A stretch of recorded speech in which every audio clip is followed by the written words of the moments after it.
Main events, your Micro Swifts on the racetrack looking for the green flag. Rocco Simone on the pole. Troy Ferguson on the outside lane. And Ferguson initially looked like he might have nosed ahead. Ultimately drops back in, and Simone leads them into one. Ferguson into second. And a good start here for the Micro Swift field as they go for turn number 3. Ferguson able to roll the outside line. That's a little rare of what we've seen all from this weekend. He is going to sit into P2. And right now, it looks like they're trying to do what they did during the pre-final, go nose to tail and push themselves away from the field. Meanwhile, we are side by side, if I'm not mistaken. I believe that is Orbezo and Chandler trying to see if they can't nose their way through. That's a good front pack. Top two starting to pull away. Simon and Ferguson making their way to turn number 11. Yeah, turn number 11, turn number 12. Now side by side for third. Orbezo going to lose, I believe, the third spot as Matthew Cagle able to get by. No, not Matthew Cagle, sorry. One of the GFC entries. Is that Julian Sanchez? It is, from 7th up to P3. What a great start for Julian Sanchez. Then it's going to be Orbezo. Then looks to be Matthew Cagle or Alex Chandler, one of the two, as they come across the line. It is indeed Alex Chandler in the mix there, along with Paxton Dyson maybe up there. Jackson Porter actually in the mix as well. It's all shaken up as we've got one lap complete, 17 to go. Rocco Simone leads, and while we go side by side here, let's send it down to Jenna. She's caught up with our closest finisher there in the pre-final, Cameron Weinberg. Jenna? Thanks, Xander. Cameron, you're in the RPG sandwich right now. Talk to me about it. Once I saw Ryan starting to get away, I just kind of backed off a little bit and was like, I'll let him use his stuff up a little bit. And I know he started conserving too, and I was doing the same, trying to keep my tires for the final. But, I mean, he's got really good pace. We've got really good pace. We just need to find a little bit more for him, and hopefully we can get there. Are you going to change anything before the final? Maybe. We'll try to change what we did for the final yesterday, compensate that for this one. Hopefully it works. Yeah. How's the rest of your weekend been treating you? It's been pretty good. Practice was good. I made a dumb move in qualifying yesterday, and I had to start pretty far back. And then in the final, made the wrong call on setup. And it didn't really go too good for the final, so hopefully we can try to recover from that today. Well, today's a new day. Good luck in the final. Thank you. Thank you. Back to you guys. Thank you, Jenna here. Thank you, Cameron Weinberg, for taking the moment to speak with us. You can see the determination in his face as he's just hoping that he's going to have something more here for the final, because it just was not there for him by the end. 16 laps to go to complete. Rocco Simone, still your leader, and it's a big pack, about 7 drivers strong right now headed to the bus stop. Trailing Simone's Ferguson and Sanchez, then Cagle, Orbezo, Chandler, and Jackson Porter in the Hy-Vee Nitro kart, as we've got one driver way off the racetrack. That was Porter. Jackson Porter dropping a wheel at the exit of the bus stop, and he's going to lose a ton of time in the number 21. It's now down to 6. Porter was the fastest car on track last lap, so that's unfortunate to see. See if he can try for a recovery, although his chances for the win went down the drain. Still some good battling there in the mid-pack as we watch. Top 7 are close together, but there's a little bit of division there between 3rd and 4th between Sanchez and Cagle to make the way around to complete one more lap. We're going to have 15 more to go at the line. Oh, 2 more collected over here, this near the further back on the grid. The one is the number 66 machine. And it looks like that collected potentially Bristol Borneman and Byron Borneman, maybe as well Nathan Ramirez. But either way, a few drivers about outside the top 10 getting collected over there in turns 13 and 14. One of them going to get pulled off the racetrack here now as Ferguson has taken over the lead with help from Julian Sanchez back at turn number 1. So Rocco Simone back to 3rd for the first time here in the main. Sanchez running in P2, purple last lap, 106 flat, although times mean nothing unless you're in that top mix. Making their way down, top 3, going to keep it clean, although inside to defend was the 4th placement of Matthew Cagle trying to hold off Orbezo in P5. I'm not sure. I think Cagle right there in the 5th spot. Orbezo was able to get by him, so that was Orbezo going through. I don't know if he had just gotten by and defended or he was getting by, but it's Orbezo, Cagle, and then Alex Chandler, 4th, 5th, and 6th in a pack of 3. They're about a second back from the top 3 here on your screen. Ferguson, Sanchez, Simone. Here comes Simone looking to the inside for 2nd. Trying to get there. Not enough steam by the end of the straight. He stays in line. 14 laps to go. There's your wide shot showing you the gap. And look at Simone not giving up. He stuffs it down the inside on Julian Sanchez for P2. A little bit of division, but they're going to bunch back up. The accordion effect coming into play. Ferguson holding on to the lead to make their way over to the bus stop. It's going to have to be Sanchez coming to the back bumper of Simone if they want to try to recoup and get back up to the front. Top three need to settle down just a little bit. They have good division between themselves and the rest of the field, but that three-pack running from behind might be able to catch back up over Bezo, Cagle, and Chandler as we get hit in the face with some dust, Xander. Yeah, just a little bit here. It's getting a bit windy here in Salt Lake City, Utah, and that'll blow some dust across the racetrack, which means it might get a little bit dirty, especially if someone kicks up the dust cloud by going off. Something to note here for all the drivers in the paddock area today as they get ready for their mains. If the wind keeps picking up like this and you go off, someone else drugs all that on, it'll blow more. I mean, it's just it's getting a little bit hairy here at Utah Motorsports campus. 13 laps to go. Troy Ferguson still your leader here in Micro Swift. Simone on the back bumper, thought about possibly trying to roll the outside line to turn one, decides to stay on the back bumper of Ferguson, making the way through one. Looks like top two might be starting to pull away from Julian Sanchez in that GFC kart. Still plenty of time, 14, almost 13 laps to go. Top two nose to tail. Still, that top six is well spread out. Yeah, definitely pretty spread out here. 13 to go with Troy Ferguson leading the way. Rocco Simone seems content at the moment to push him because they've gotten a big gap here in just this lap alone on Julian Sanchez. Sanchez held the fastest lap but made a mistake and is now on the verge of losing touch with the top two. That group of three behind them are a little bit slower with Orbezo, Chandler, and Cagle, so he can't rely on them to pick him up and run up back up to the top two. These two could get hooked up for quite some time. Heading through the S's here, Troy Ferguson. This time we'll put 12 laps to go on the board. 6 laps complete for the number 43 machine. Time difference last time between Simone and Sanchez was nearly 0.3 of a second. Let's check it this time by. Still nose to tail your top two. Difference now has been opened up to nearly a second. So the top two trying to get good separation from when they do start battling towards the ends. They'll have plenty of breathing space. So right now it's all about going on the grind, trying to get that space for you, and stick to the guy in front of you. Even if he's not your teammate or just a friend, you got to get as much time as you can. Here they come through the bowl. Troy Ferguson, Rocco Simone exiting the corner, heading towards the bus stop once again.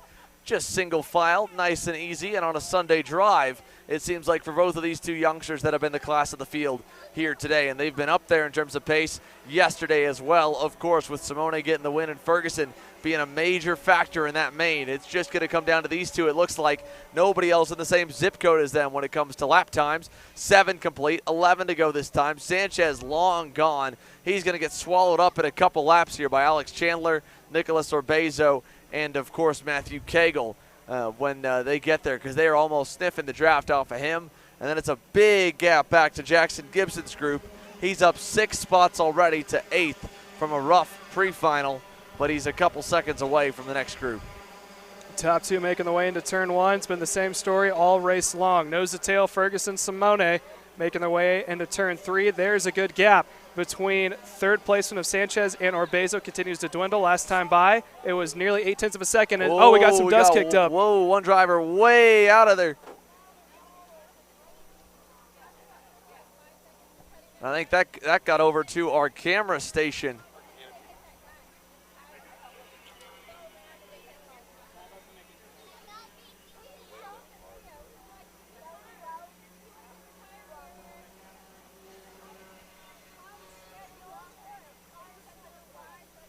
Ten laps to go this time by here as we continue to watch this group slowly coming together for third and fourth. Julian Sanchez getting hunted down by by Alex Chandler and Nicholas Orbezo. Matthew Cagle actually has lost a little bit of touch with them, starting to close the gap on up. 10 to go this time by. Making the way down to the front stretch yet again goes the top two, Ferguson and Simone. Although that is not what we were watching right now. That is the battle for the third and fourth position, I believe, between Sanchez and Orbezo as they're starting to reel each other back in. There's another leader change. I believe Simone was able to get around Troy Ferguson, making the way over towards the bull corner. So we got a new leader, Rocco Simone, trying to see if he can't pull him away even farther with Ferguson now on his tail. Yeah, trying to get there here, trying to see if he can build that gap to a massive margin because, again, they're not yet at the halfway mark. It's still only 2.5 seconds back to that second group. If they battle or if that second group gets a second wind and finds some more speed, they could get back to them before this one's over. And when they get that gap to more like 4 or 5 seconds, then they're safe no matter what. But I would not say that Troy Ferguson and Rocco Simone are fully out of the dark just yet. 9 to go this time, 9 laps complete, And third place, heating up on the racetrack here, as Julian Sanchez leads over Orbezo and Chandler heading through the final turn, coming towards the start-finish line this time for the halfway signal. Those two making the way by. Here's the battle for third. That is Sanchez now under attack from Orbezo and Chandler going down into turn one. Look on the inside goes Orbezo. He is going to clear him, but the question is, does Chandler follow? Down into turn one, they're still door to door. Looks like Sanchez loses one spot, almost two making the way out. Sanchez only loses one spot, falls down to P number 4. Orbezo now into the third position. 9 to go here this time by, 9 laps complete as they come on out. Orbezo able to get by Sanchez, as you mentioned. Chandler trying to follow. Now, their pace the last few laps, it's been even to that of the top two. If they're able to keep that up or get a little bit better, then the Iron Rock Tony Karts could rock their way up to the front, as here comes Chandler to the inside trying. Oh, Sanchez shuts the door on him, closes it tight, hurts his momentum. Here comes Matthew Cagle, and behind him, Royce Vega and his group. They're starting to make some waves, because last time by, Vega fastest on the racetrack, even quicker than the leaders. That is true. They finally have teamed up and started working together. There's the good picture of the battle for third, making the way down across the stripe. Sorry, that's not the battle for third. That is the battle for, if I'm not mistaken, the 6th and 7th position between Matthew Cagle and Royce Vega, working their way down. There's fans are going crazy over something. They're excited for their drivers. There's a good shot of the leaders. Simone falls back to P2. Troy Ferguson now is going to be up on point. 8 laps to go, coming out of turn 5. Gap between 2 and 3 is still well over 4.5 seconds. Yeah, 8 laps to go here now. 10 laps complete. Troy Ferguson, Rocco Simone hanging on to the top 2 spots as we look back from them. Here is 3rd, 4th, and 5th. Orbezo, Sanchez, Chandler. Last time by, 4.5 seconds back, so they're going to be out of contention. Not anything for the top 2 to really worry about. What these guys do have to worry about is the top 2 pull away, and they're going to battle a bit behind them. Is that the group behind them, the 3-car pack led by Royce Vega along with Braden Wagner and Jackson Gibson, could catch the battle for 3rd, 4th, and 5th and make it even more all in that grouping. 7 to go here, though, as we come across the line. Troy Ferguson, Rocco Simone working together beautifully as they go down to turn number 1. Looks like there's going to be no pass from Simone to get around Ferguson going into turn 1. They stay nose to tail. Here comes another pack across the line. There's the 2 leaders going by. See if we get a shot of the battle for P3, because that's been heating up between Orbezo, Sanchez, and Chandler as the leaders continue to work their way out of turn number 5. The area they are at the bottom of the screen. Orbezo leading Sanchez, Chandler right there on the tail. Not going to be able to catch up to the leaders, but they're going to put on a good show as they try to figure out who's going to get on that last podium spot. Yeah, and they're going to make it a really good show here in just a few laps, because it's going to be 6 cars, no doubt about it. The next group is now within a second of the back of them because of all their shuffling. These 2 up front have done nothing of the matter. 7 laps to go. Troy Ferguson, Rocco Simone remain nose to tail. You go back from them, 6 seconds, 7 seconds back, you get this. And it is Julian Sanchez leading Orbezo and Chandler. And here comes Royce Vega. Here comes Matthew Cagle and Braden Wagner. And here comes Jackson Gibson. All closing in to make it a 6-car grouping. It's going to be 6 to go across the line. Leaders just now making their way. There's the battle, and we can see Sanchez has a good lead over the rest of the field. He is now up into P3. Orbezo still holds on to P4. Who's going to pop out down to the inside? Looks like there are no takers. There's the top 2 making their way go by as the battle continues to heat up between 3rd, 4th, 5th, and 6th. Through the bowl section here, side by side. Look at that. Not fully able to get clear. Vega trying something, maybe a crossover move. What a move there. Royce Vega still side by side towards the bus stop, trying to get clear, and he does. Vega picks up 1, gets by Alex Chandler. So move Royce Vega into the top 5. Next on the target list is Nicholas Orbezo, as Chandler's going to have to worry about Braden Wagner looking on him. No, Chandler's going to go back on Vega. He gets by him. Vega's got to worry back about Cagle and Wagner. Sanchez and Orbezo may be in a good opportunity. They continue to battle behind. That is for the 7th and 6th position. If those 2 can possibly try to break themselves out of that draft for that 2nd pack, they could be going back and forth here for the battle for 4th, battle for 3rd and 4th. They make their way across the line. It's going to be 5 laps to go. 5 to go here this time by. 13 laps complete. Troy Ferguson has led the most already. That is clinched and confirmed. No one's going to be able to top that. Rocco Simone has won races here already, one completed. Now, he nearly lost it to Royce Vega across the line yesterday. Does he think he's got enough horsepower to do a slingshot move down the front stretch, or is he going to pull the trigger for the lead sooner rather than later to become the blocker, become the leader where he was, the same position he was when he got that checkered flag on Saturday afternoon? We're not far from finding out. 4 to go, and here's the battle is again for third and the battle for sixth as into turn number 10. 12 now here. Julian Sanchez leads over Orbezo and Chandler. Vega yet to mount a charge back to him as they head for 13. Sanchez, Orbezo, and Chandler did a great job of trying to stick together in that 3-pack. They pulled away for a little bit, but it looks like Wagner's not going to let him go away too soon. He's a little bit of help from Vega and Cagle as they make their way around the final couple of corners. One more lap is going to be turned for your leaders. 4 laps to go, but we continue to watch the battle for 3rd, 4th, 5th, and 6th, 7th, and 8th also about to be up in the mix. Here they come down to turn number 1. A little bit of blocking going on in the fight for P3. That's going to make that gap even bigger. It was 8 seconds across the line. You can see Julian Sanchez has faded back now. He's lost a couple positions, found himself down in 4th or 5th.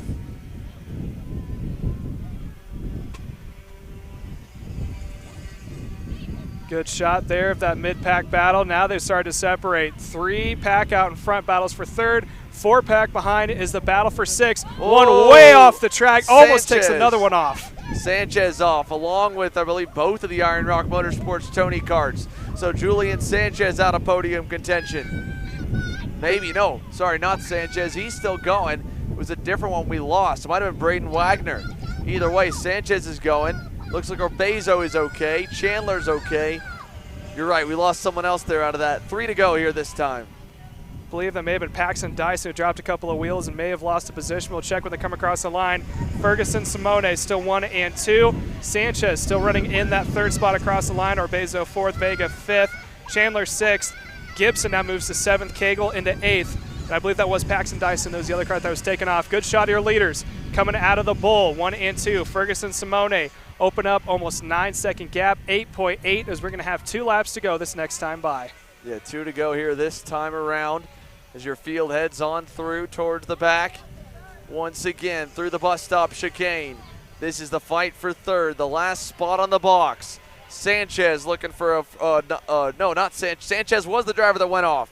Braden Wagner is still going. It was Sanchez that went off. Matthew Cagle went off. And I think Alex Chandler may have gone as well, as Orbezo's still okay. But either way, it is Braden Wagner.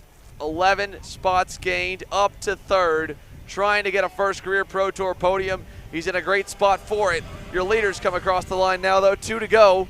We'll see if we can pick them up here as Troy Ferguson leads over Rocco Simone. Simone fell off just a little bit, roughly down by 3 or 4 car lengths. Not sure if he got a bad exit coming out of the final couple of corners.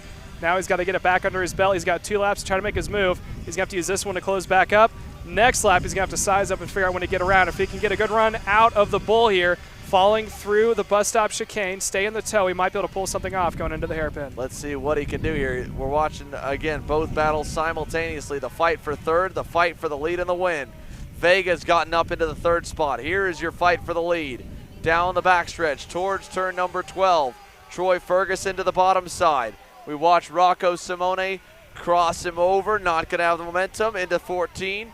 13 and 14, Simone all the way high. Ferguson all the way low. Simone crosses him up and gets by for the lead. Rocco Simone now by 3 car lengths coming to the white flag. He's got the point, but he's got to hold on for one more lap, opening up a very good advantage over Ferguson running in P2. Almost out of drafting range as make their way down into turn 1, but the wind has picked up coming towards the first corner, the last corner. So the draft is going to be worth more, not as much as Ferguson needs, as Simone is going to be your leader. He's got about a lap. Can he catch back up? He's going to have to pull it out of the top hat and be perfect and hope that Simone makes a couple mistakes. For the first main event of the afternoon here, it could be a first weekend sweep as well. Rocco Simone won by 0.03 of a second over Troy's teammate Royce Vega yesterday. Can he put one over on the Bennick team? Again, one more over on the Bennick team as they've got 3 car lengths between each other. Through the bus stop, over to the chicane. Final time, Simone by 3 or 4 car lengths into the turn 12 complex. We'll see if he's going to defend. He's holding the low line. This is exactly what Ferguson needs. Tries to do the crossover, doesn't work.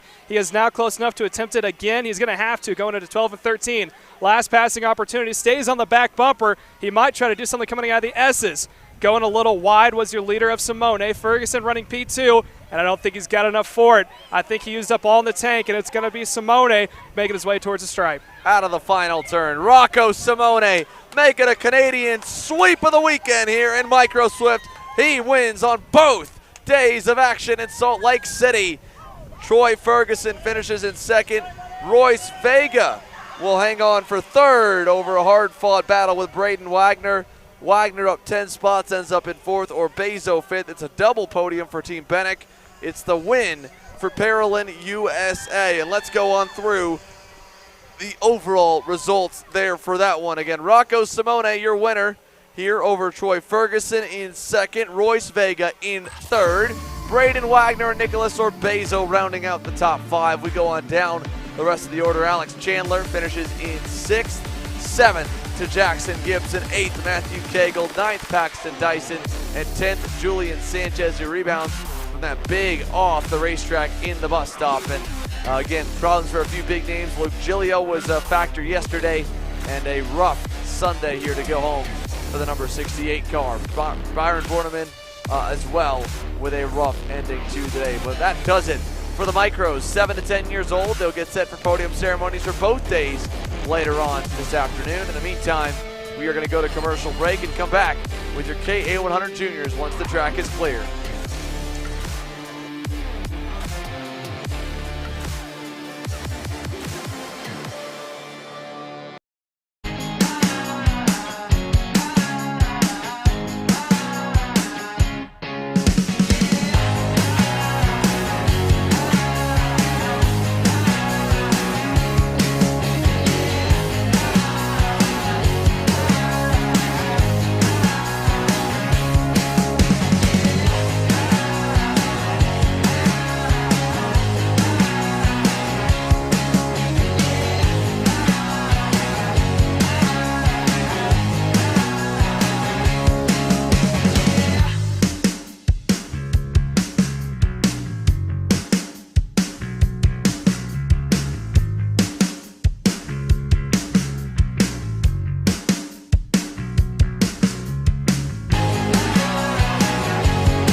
USA, a top-level performance team with unmatched hospitality, offering a full-service driver development program with year-round testing available in Miami, Florida, and the official North America racing team of Parolin Racing Chassis.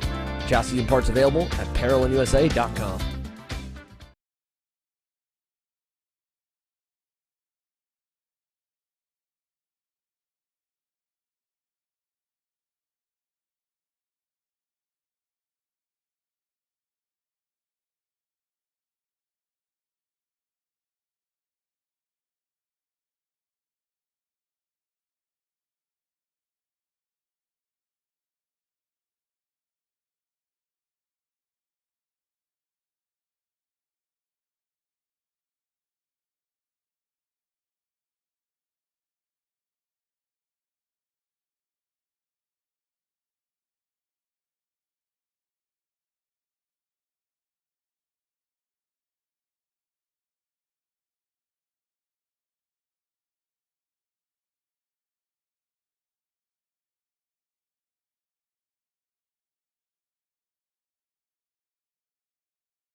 Welcome back here to Utah Motorsports Campus. We've got dust devils all around the racetrack here. The wind is going crazy and picked up out of absolutely nowhere. The K100 Juniors are onto the racetrack now. They're getting set for action to go racing here, and we're trying to bring you the rest of everything else as it's just really been beating up the circuit.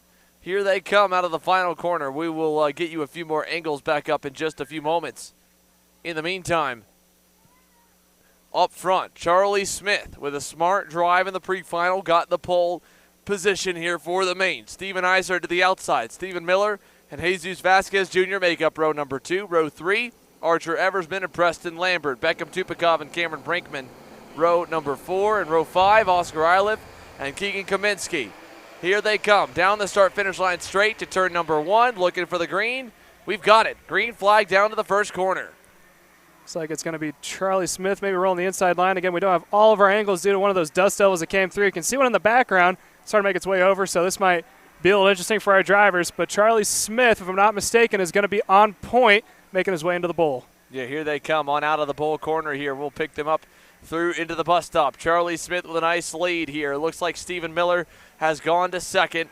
Isert is back a little ways. Vasquez Jr. is the driver in the 4th spot. I think we've got maybe Isert into 5th. No, he's all the way back down in like 7th. Rough start for Steven Isert. Archer Eversman, the driver that's gone up to 3rd. So great start for the inside lane, terrible start for the outside.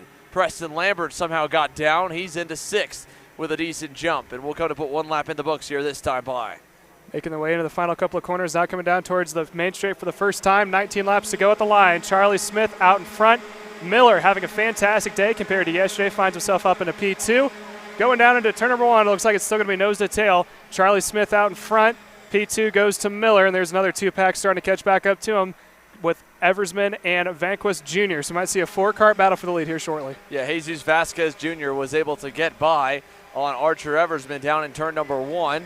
He's moved up a spot. We've lost one driver into the back of the field, pulling into the scales in front of us. Beyond that, all of your main contenders are still on the racetrack here for this 20-lap final in KA100 Junior. Charlie Smith, your leader here over Stephen Miller and Jesus Vasquez Jr., and they are battling behind him side by side. That was for 7th or 8th. It's a heavy-handed pack here past the top 4, and Preston Lambert trying to fight his way out of it. He's gone by on Cooper Shipman, and there's more contact all the way through as everybody heads for the last 2 turns. Down this main strip for the first time. The winds start to pick back up as we can see some dust off into the distance. 3-car battle for the lead. Smith, Miller, Eversman going nose to tail down into turn number 1. Anyone going to pop out to the inside? Looks like it's going to stay the same in the top 3, and off in the distance in P4, Archer Eversman trying to work his way back up to the top 3 and hoping that they start battling out back and forth. Stephen Miller still sitting pretty in P2 with Jesus Vanquist Jr., fastest car on track in P number 3. Yeah, here they come on out of that bowl section towards the bus stop.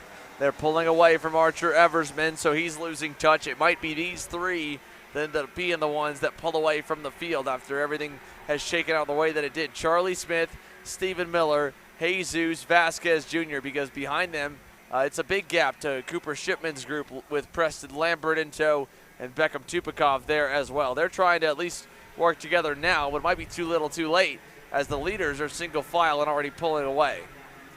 Top 3 making their way to the back parts of the track, coming up towards the start-finish straight yet again. 3 laps in the books, 17 more to go at the line. No change in the top 3. Still Miller running in the 2nd spot on the back bumper, though he's got a little bit of a run. Does he pass? Looks like no. He is going to stay right in the 2nd spot. Smith still out in front. 3rd placement, Vasquez Jr. as Charlie Smith went purple last lap, but the gap to 4th appears to be closing between Eversman and Vasquez Jr. Eversman and Vasquez Jr. as they make their way over through the bus stop, coming into the first part of the track. And a little bit of separation yet again. Miller is going to have Vasquez all over his back bumper. Eversman is going to hope to see a pass here coming up into turn number 11. It does not happen. They stay nose to tail. Charlie Smith, that gap that he had about a half a car, continues to dwindle back down. Top 3, still nose to tail, and all by him lonesome. Archer Eversman is just hoping that 2nd pack doesn't catch up, and the top pack starts to battle here shortly. Yeah, either that or that second pack catches up and then goes all the way up to the leaders. But with the leaders staying single file, you probably will not see that. Stephen Miller is playing this one as smart as he can. And Jesus Vasquez Jr., well, he wants to go by Miller, but he can't do it. He was looking down to the inside of him into one. Then Miller stayed in the slipstream of his teammate Charlie Smith, and Vasquez Jr. was unable to do anything, so he remains in third. But he's been looking to get around Miller to start working with Charlie Smith, maybe make it a 2-horse race instead of 3. Either way, Charlie Smith with 4 laps complete, 16 laps to go, on the cusp of a maiden SKUSA Pro Tour victory. Stephen Miller has already won in Supercars USA competition at the Winter Series this year, and Jesus Vasquez Jr.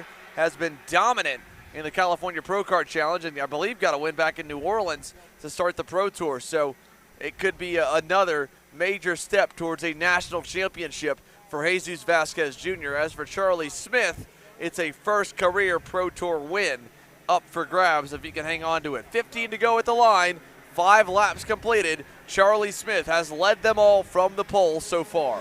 Gap between third and fourth of Vasquez Jr. and Eversman. Last lap was a 1.3. Now it is at a 1.8, so the top 3 are starting to spread themselves back out. Eversman might have some company here from Preston Lambert, Cooper Shipman, and Keegan Kaminsky as they try to see if they can't find their way up towards the front. Meanwhile, we continue to watch the top 3 nose to tail. They were spread out at one point about halfway through last lap. Now they're all bunched up with about equal space in between all of them as they make their way down as we got smoke in the air going over into the bowl. Yeah, we had one kid get knocked way off the track over at turn number 3, a little bit further off to the side than anywhere else as they all work their way over towards the back. And Jesus Vasquez Jr., a little love tap to Stephen Miller, gets him a little bit sideways, loses some ground. And now they'll head over towards turn number 13 and 14. They'll close that ground back up here to Charlie Smith into the S's. Still running in the tow, Vasquez Jr. trying to trail both Miller and Smith. Smith got a little bit of a poor run coming out of the last couple of corners. Now in his tow goes Stephen Miller going down into turn number 1. Vasquez Jr. doing a great job. He actually saved Miller a couple of times, making their way out of the bus stop, heading into turn 10, got to his back bumper, able to keep the momentum up and stay with the leader of Charlie Smith. They can't let his toe go away. Right now they're 1, 2, 3. And here is the battle for 4th. Eversman getting reeled in by Preston Lambert and Cooper Shipman. They are now within about 2, maybe 3 kart lengths of them for the battle for 4th. Yeah, they are definitely closing in on Eversman. So while the top 3 continue to remain single file, we'll start to pick our focus to also include a little bit of the action battling for the 4th spot. Eversman's only got 3 car lengths now. As you can see, more wind and paper getting blown around here in the wind. Eversman is already only 2 car lengths up on Preston Lambert, so they're coming. Lambert's going to get there. He'll bring Shipman, Tupakov, and what looks to be Keegan Kaminsky, your pole award winner, all to the bumper. Here come your leaders across the line. 13 laps to go, and here comes the second pack behind them as well. Down at turn number 1, it looked like Vasquez had to look to the inside of Miller. He is able to get it done. Miller now goes to P3. Vasquez Jr. goes up into the 2nd spot. Your leader still of Charlie Smith. There's a good shot of the entire field making their way through turn number 1. Everyone is going to be trying to work this trap to their favor as the wind continues to pick up. There's the mid-pack battle going in. There's the leaders, I should say, making their way down into turn 10. Mid-pack was just behind them. And let's see if Miller is going to be able to work the toe of Vasquez Jr. and try to see if he can catch back up to Charlie Smith, who's your leader. Here they go through turn number 12 over to 13 and 14. Charlie Smith, Jesus Vasquez Jr., Stephen Miller. The updated order here for the very first time. They've changed positions. Here's Preston Lambert and that whole group getting by on Eversman as there goes Keegan Kaminsky, and we got one way off. Turned around. Out of the back, that is Cameron Reed, who has gone for a ride in the spin cycle. And man, is she dusty there, getting knocked off the racetrack at the exit of turn number 12. There's the mid-pack making the way down. You can see the leaders going by into turn number 1. Good shot of the weather here this afternoon and just how dusty it is. There's the leaders making the way around the bull, making it to the bus stop. 3rd placement of Shipman, Vasquez Jr. P2. There's the battle for 4th. Preston Lambert, Cooper Shipman, Kaminsky, all able to get around Archer Eversman as they are pushing their way. I don't think they have enough time to catch back up. We're just about at the halfway point. There's a huge gap, roughly 4 seconds between the fourth placement of Lambert and Miller. So I think it's going to be a battle between themselves for fourth position as the top three continue to go off into the distance. Yeah, I don't think they're going to get there either here. I mean, the laps just don't show it. The time doesn't show it. They've had decent pace, and maybe had they not battled as much in the opening few laps, they might have been able to get there and hang on to the toe, but they are just not going to be contenders here today. They'll be battling amongst themselves. I think they know that, but at least if they stay single file, they can keep anyone else from getting into the mix, like Caleb Gaffaro down the road, but that's not what they're doing right now. Kaminsky was looking for the spot, eventually got it down the inside on Cooper Shipman. He gets by for fifth indeed. Lambert remains fourth, and Shipman goes back to P6. Up front, 11 to go, 9 complete. We're coming up on halfway, and Charlie Smith has just done a great job consistently leading this main event. He's also not having to worry too much about Jesus Vanquist Jr. running in the second spot. There's a live look at P4. That is Lambert in front of Shipman going down. Lambert in front of Shipman making the way out of the bull corner as they now head up into 12 and 13, still nose to tail. They've been passing each other, but they haven't really bogging the momentum. Obviously, when you pass, you lose a little bit of momentum. Not a whole lot of pass back. When someone gets by, they all tuck in the line, stay nose to tail. They're being pretty consistent and smart about it, but as we said before, not enough time to catch back up to the top three. Definitely not enough here. As they go down the front stretch, the two GFC teammates working together, Kaminsky pushing on Preston Lambert. You'll probably see that duo continue to stay together for most of this session. I don't see them fighting nearly as much as they would with the non-teammate drivers that they've got in that group, especially knowing the chance they have of a battle breaking out behind them and then being able to get away and make the fourth place battle be a one-on-one match in the final few stages. 10 to go nonetheless. 4 drivers in this group, nearly 6 if you go back to Isert and Archer Eversman. Caleb Gaffaro is 3 seconds further back. He's had to come from the rear. Came through with Valentino Garbarino, both of them making up a lot of time. And Ernesto Rivera made up 24 spots to 12th and is still going for more. Great run for Rivera in the works. Miller starting to fall off the pace a little bit from Vasquez Jr. and Smith, who are out in front. There's another look at the battle for fourth. That is Lambert with Kaminsky and Shipman right behind. Kaminsky's had a good day so far, moving up 5 spots in total. Had a good run in his pre-final. Now in the final, he's trying to go for the top 5. Looks to the inside of Lambert. Let's see if he's going to be able to take the spot. He is, but Lambert is going to be under attack as he's going to be door-to-door and loses one more spot to Cooper Shipman. So Preston Lambert now down to 6th, Shipman to 5th, Kaminsky to 4th. Prime position to be on the box should a penalty or crash happen inside the top 3. 8.5 laps to go, and speaking of your top 3, well, Jesus Vasquez Jr., he's pulled the trigger to go to the lead on Charlie Smith. So Vasquez Jr. now at the point. Smith second, and Stephen Miller is starting to be the one that's losing ground to the top 2. Top 2 still nose to tail. Last lap, your leader of Vasquez Jr. went purple with a 102.2, and he almost seems to be pulling away from Charlie Smith. Smith's going to have to use the toe into his favor because given the opportunity, he's fallen off a little bit of Stephen Miller, but he is still within striking distance if something were to happen in the top 2. Across the line there, 8 laps to go as we are now coming in the closing stages of this race as make the way into turn number 1. Yeah, here they go through turn number 1. 8 laps to go. Now 12 laps complete. Jesus Vasquez Jr. just taking his time. Charlie Smith on the bumper through 3 over to 4. Into turn number 5, the big sweeping 180-degree bull corner as they go to the backstretch bus stop. The gap back to Stephen Miller last time was 0.8 from Charlie Smith. 1 or 2 more good laps, he will become a non-factor, and it'll be up to the 2 Nash Motorsports boys to decide it amongst themselves who gets to take home the biggest trophy here tonight. Again, the trophy ceremonies, interesting tidbit about them, thanks to Aspen Fuel stepping up in a big way. They've offered free T-shirts for every driver in the paddock, and for all those who wear them to the podium ceremonies, you'll be entered into a raffle for a free entry in tires, the SKUSA Super Nationals 25. There's a battle for the 4th position. It looks like Lambert able to make up a couple more spots as he has pushed his way farther up through the field. Going to push Kaminsky back 1 more position along with Shipman across the line. Lambert going to be registered in the 4th position. Kaminsky running in P number 5. Shipman in the 6th place. And Beckham Tupakov starting in the 7th position, continues to run in 7th. Watch this battle happen out in front, maybe just waiting for his opportunity to get around. Knows that there are 7 laps left, still plenty of time as we are just under halfway. Yeah, almost there here. 6 laps to go towards the end of this one as Preston Lambert has a 2-car length advantage back on this group. No passing done yet, like Caleb said. We're past halfway, just barely though, so you won't see it heat up too much, so you see the 2 to go signal go out. At this point, the drivers are guesstimating a little bit on their microns to see what lap they should be on, maybe mentally counting a little bit, but nothing down exactly accurately to what lap number they are actually on. 6 to go this time by as the leaders work their way around the double left-handed hairpin.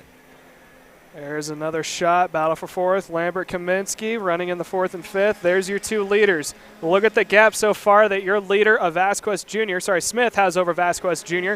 running in P number 2 and trailing behind Stephen Miller in the 3rd spot. The gap continues to close between himself and Lambert running in 4th as Lambert slowly starts pulling from the 4th pack. I don't think time is going to be in his favor, but it is an opportunity if for some reason Stephen Miller is to make a mistake. It's a great opportunity here to at least get himself some safety, get himself a consistent top 5 finish. Good for the championship, good for the confidence level of Preston Lambert. And he showed up here, and he has come to play here today. So we'll see what Preston Lambert can do with just 5.5 laps remaining and his wit and his skill to try and hold off 3, nearly 4 hungry drivers in this group wanting P4. Down through the hairpin of turn 10. No one pulls out of line. They all stay nose to tail. Although it appears Lambert has lost that small lead that he had to Shipman, who has closed the gap back up. Kaminsky, also a teammate of Lambert, running in the 6th position with Tupakov. Again, has been very quiet all weekend long, staying in that 7th spot. He's well inside the top 10. It'll be good points for him if he's to finish where he's at. But I think given the opportunity here with about 4, maybe 3 to go, he might try to work his way up into that top 5. Try not to be a huge competitor and someone that wants to stay under the radar here. I'll hand Beckham Tupakov some credit. Like you said, kind of under the radar. And not only that, part of the reason he was so under the radar yesterday was getting involved in a late race incident. So he's going to be looking to try and avoid that at all costs here on the Team Benekios cart. Just come away with a single finish, not a DNF in any way.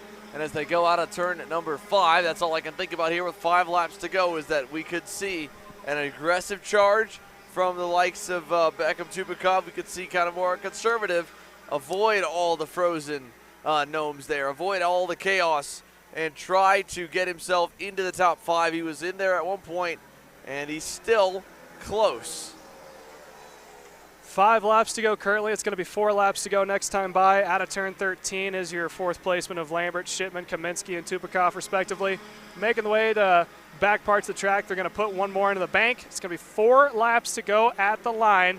The leaders now making their way into turn number 1. They are very much off screen. Still Charlie Smith and Vasquez Jr. down into turn 1 in the battle for 4th. Anyone going to pass? It looks like it was going to be Kaminsky, maybe trying to make a move. Not able to get it done as they're going to follow in line as the rest of the field goes around. There's a beautiful shot of your 2 leaders out in front, Smith and Vasquez Jr. Vasquez, I don't think, is as close as he wants to be. Last lap he did go purple. Just barely quicker than Charlie Smith. Nearly 1/100th of a second is the difference. Yeah, Jesus Vasquez Jr. got passed by Smith, passed him back. Has the fastest lap of the race honors just by a bare minimum. Does he go by? Does he pass him or push him? Does he do both?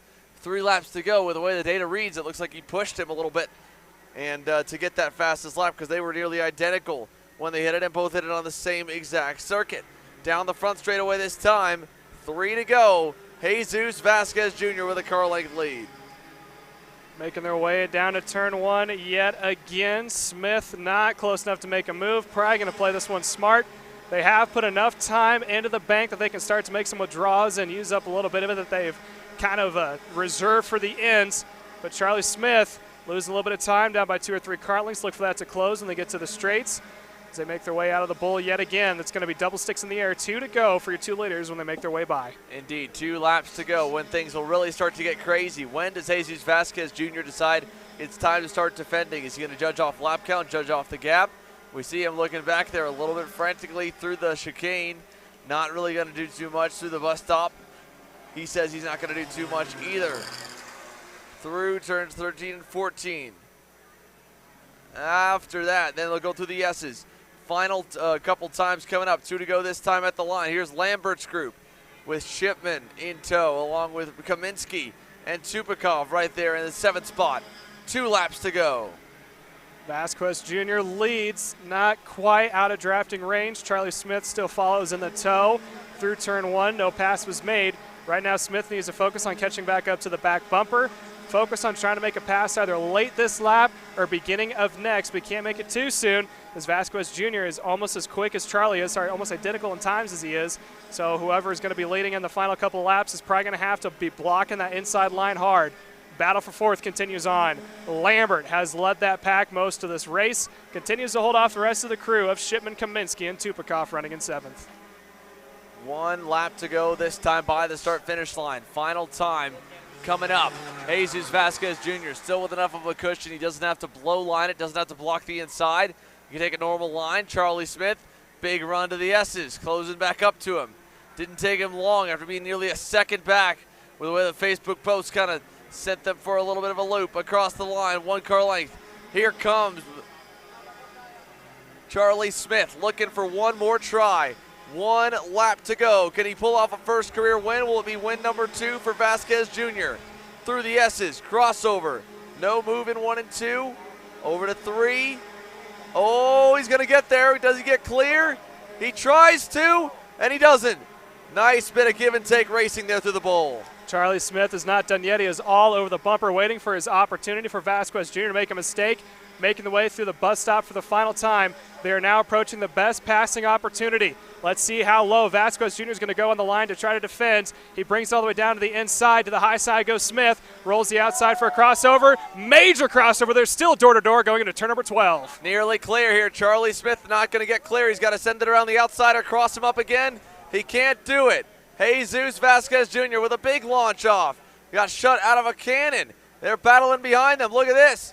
More contact all the way through and across the line. Jesus Vasquez Jr. is a Pro Tour winner again.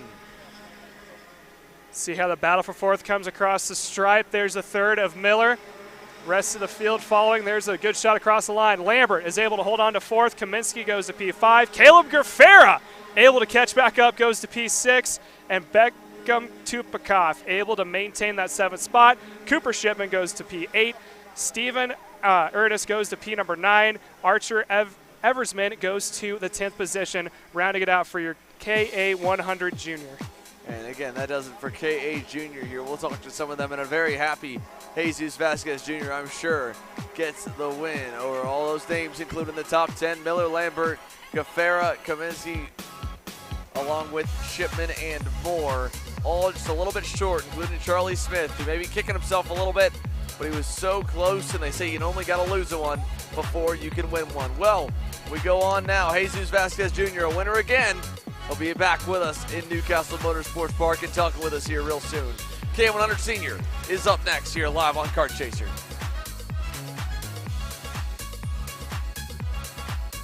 I'm David Serra, 18-time Australian karting champion, and we're launching Kart Class. Kart Class is an advanced digital training program that suits a driver who's just starting out in the sport, all the way to the driver looking to win a national championship. In this program, you're going to be learning about how to find the ideal racing line and what an apex is. Braking and throttle markers, wet weather racing lines, and how to overtake other competitors. We target how to brake in the wet weather, and we look on the mental side of kart racing as well with our mental skills coach. At the completion of this program, you'll be lighting up purple sectors in qualifying, know when to defend on the opening laps, and how to pressure your opposition into mistakes. We teach you the tools to be resilient and how to get in the right frame of mind before a race.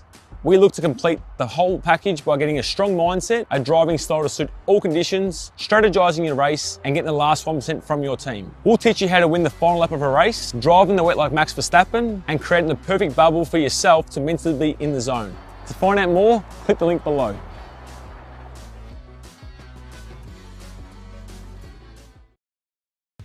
How you doing? My name is Mike Doty from Mike Doty Racing from Orange County, New York. We're about an hour north of New York City. We're a full-service kart shop that we supply IAME, Rotax, and all rock engines. We sell OTK parts and all the tires for all the different series. We support USPKS, SKUSA, Rotax, which is the Stars and Stripes, and the Rock Winter Tour. What we do is we try to get the drivers better by data, driver coaching, and setup. We have a lot of good drivers that come through our program. We have a lot of experience. I've been doing it for almost 35 years, and we just try to translate that to all our customers. For more info about Mike Doty Racing, you can contact us at mikedotyracing@gmail.com or call us at 845-551-0572.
Back here at Utah Motorsports Campus for main event number 3 on the afternoon here. KA100 Senior onto the racetrack. Jeremy Fletcher was able to win out in a good battle here for KA Senior's pre-final.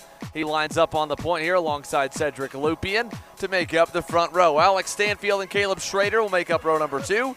Andy Nish and Raiden Rudolph, row 3. Adam Ali and Josh Campbell, row 4.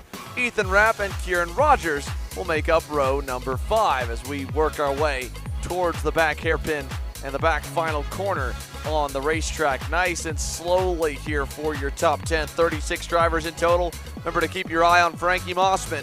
Drove from dead last, 36 up to 12th in the 10-lap pre-final. Subbing in for the injured Cole Kleck on that Arcane Motorsports Speed Concepts Racing CRG. He could be a major factor here today.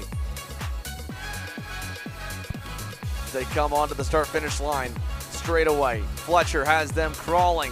A nice and slow, controlled start coming together as they form up. It looks like it should be pretty good. It is a beautiful sight to see this many karts lined up perfectly in the tram lines. And here we are on the power, nice and slow, and give the big-time jump to Jeremy Fletcher as Cedric Lupian gets caught sleeping on the start. And down the inside, Alex Stanfield, Andy Nish, Adam Ali, all able to move up the order. Someone else who's a big mover, keep an eye out for Aiden Rudolph, coming off of a poor day yesterday, looking for a better chance today. Dust getting kicked up from the wind right in front of the drivers again. That's getting blown across the track, so it's causing other factors for these guys to look out for. But right now, a 1-2 breakaway. Fletcher out in front as he's trying to lead his former teammate of Alex Stanfield to P2. Look for those two drivers to pull away from the field possibly. Here they come through the chicane towards turns 11 and 12. Over on through 12 now, and look at that pass made. Adam Ali going to get by on what looks to be one of the RPG drivers. I think that was Andy Nish. He got by, so Nish back to P5. Lupian third. Fletcher still leading the way over a good start for Alex Stanfield. He was trying to hunt him down. 1 lap in the book, and we got 19 more to go. Still a long feature for these two out in front. Fletcher 1, Stanfield 2. There's a good 3-pack battle for 4th. That is Lupian, Ali, and Nish making their way out of the turns 1 and 2, now into turn 3. There's a pass that's going to push Lupian back into 4th. Adam Ali moves himself up to P number 3. Yeah, Adam Ali able to get himself up even more so. So a great start for the Racing Edge Motorsports Cosmic driver as he now leads that group with the top 2 beginning to break away a little bit. Stanfield and Fletcher, and I imagine you'll see them probably work together if they're able to get hooked up before the pack swallows them back up again. There's Aiden Rudolph. Big-time dive down the inside on Andy Nish. Not able to get clear. Rudolph trying to get back in line. He does. Now looks into 13. Gets into him a little bit. Open over the curb. Schrader around the outside. Going to get clear as he jumps over the curbing. And Rudolph, the biggest loser out of that one. Here with Josh Campbell looking at it. We got one turned around coming out of turn number 13 as well. One of the forward direction motorsports karts. It is the 940.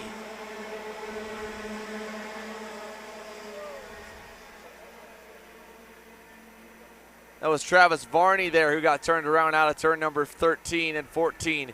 As up front, Jeremy Fletcher and Alex Stanfield lead through the bowl, going back to what was Cedric Lupian, and is now Adam Ali in 3rd and 4th. Down through the bus stop chicane yet again. They're going to have 17 to go at the line. Still 1 and 2 out in front. Is your leaders of Stanfield and Fletcher, respectively. Ali running in P3. But there's a fantastic battle for the 4th, 5th, and 6th spot. Coming out of turn number 11, heading towards 12. Looking down through the order, Rudolph fell back 1 position. I think he made up a couple. A little too aggressive of a pass too soon. Lost a couple positions, caused the pack to break back up. So now we have a 5-car breakaway with the top 2 continuing to pull away of Stanfield and Fletcher. Where Adam Ali went purple last lap, so he is now the fastest car on track as he's getting a little bit of help there from Cedric Lupian. Yeah, Adam Ali getting a big shove from Lupian down the front straightaway into turn number 1.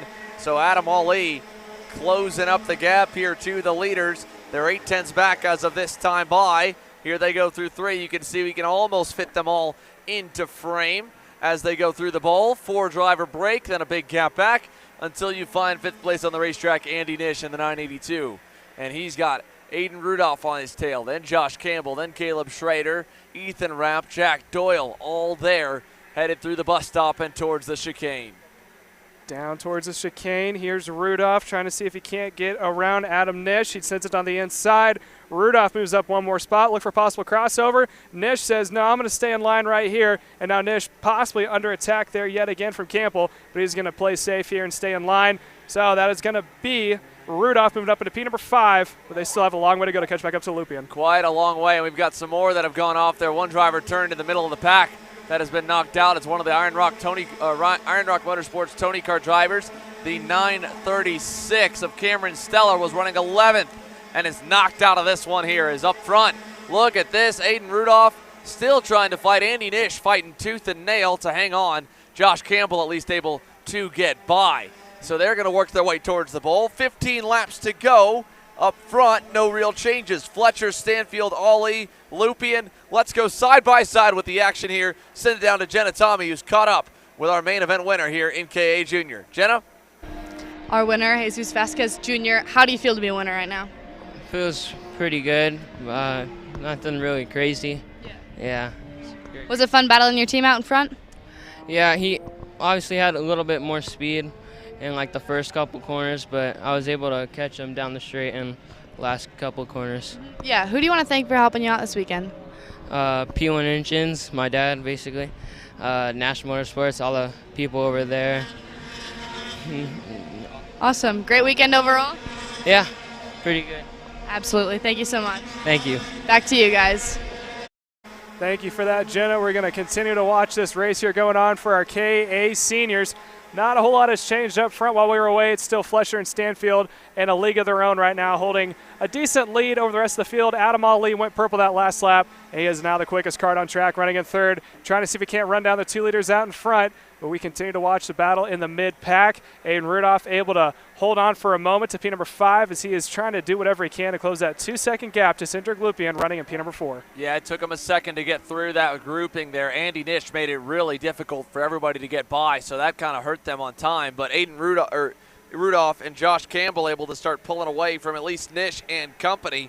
We go back to the group ahead of them, and again, Adam Ali, like you mentioned, purple last time by. Well, he's even quicker here this time, it looks like, with Cedric Lupien. However, Jeremy Fletcher's found some more pace. He was quicker than Ali. Ali was only a little bit quicker than Alex Stanfield. Your update on Frankie Mossman, where he started 12th. Well, he kind of faded back. I think he got a penalty or something. The 911X here for Frankie Mossman was 20th when he came across the line at the end of lap 1. So he's up 8 spots here to rebound.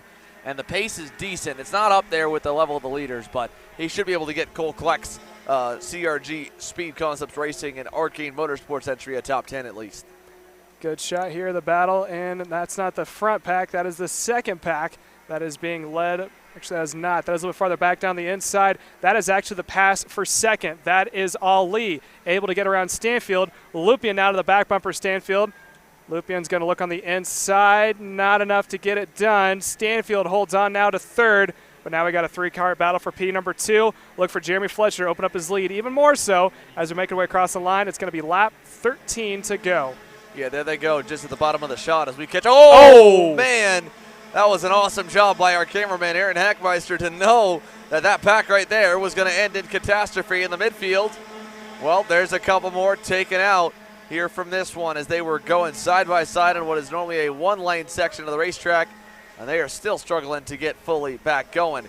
Here comes that group, second, third, fourth. Stanfield's gone back by on Ali. So Jeremy Fletcher, for the second day in a row in the main, is pulling away. We got 2 more collected. Brooke Berry's involved.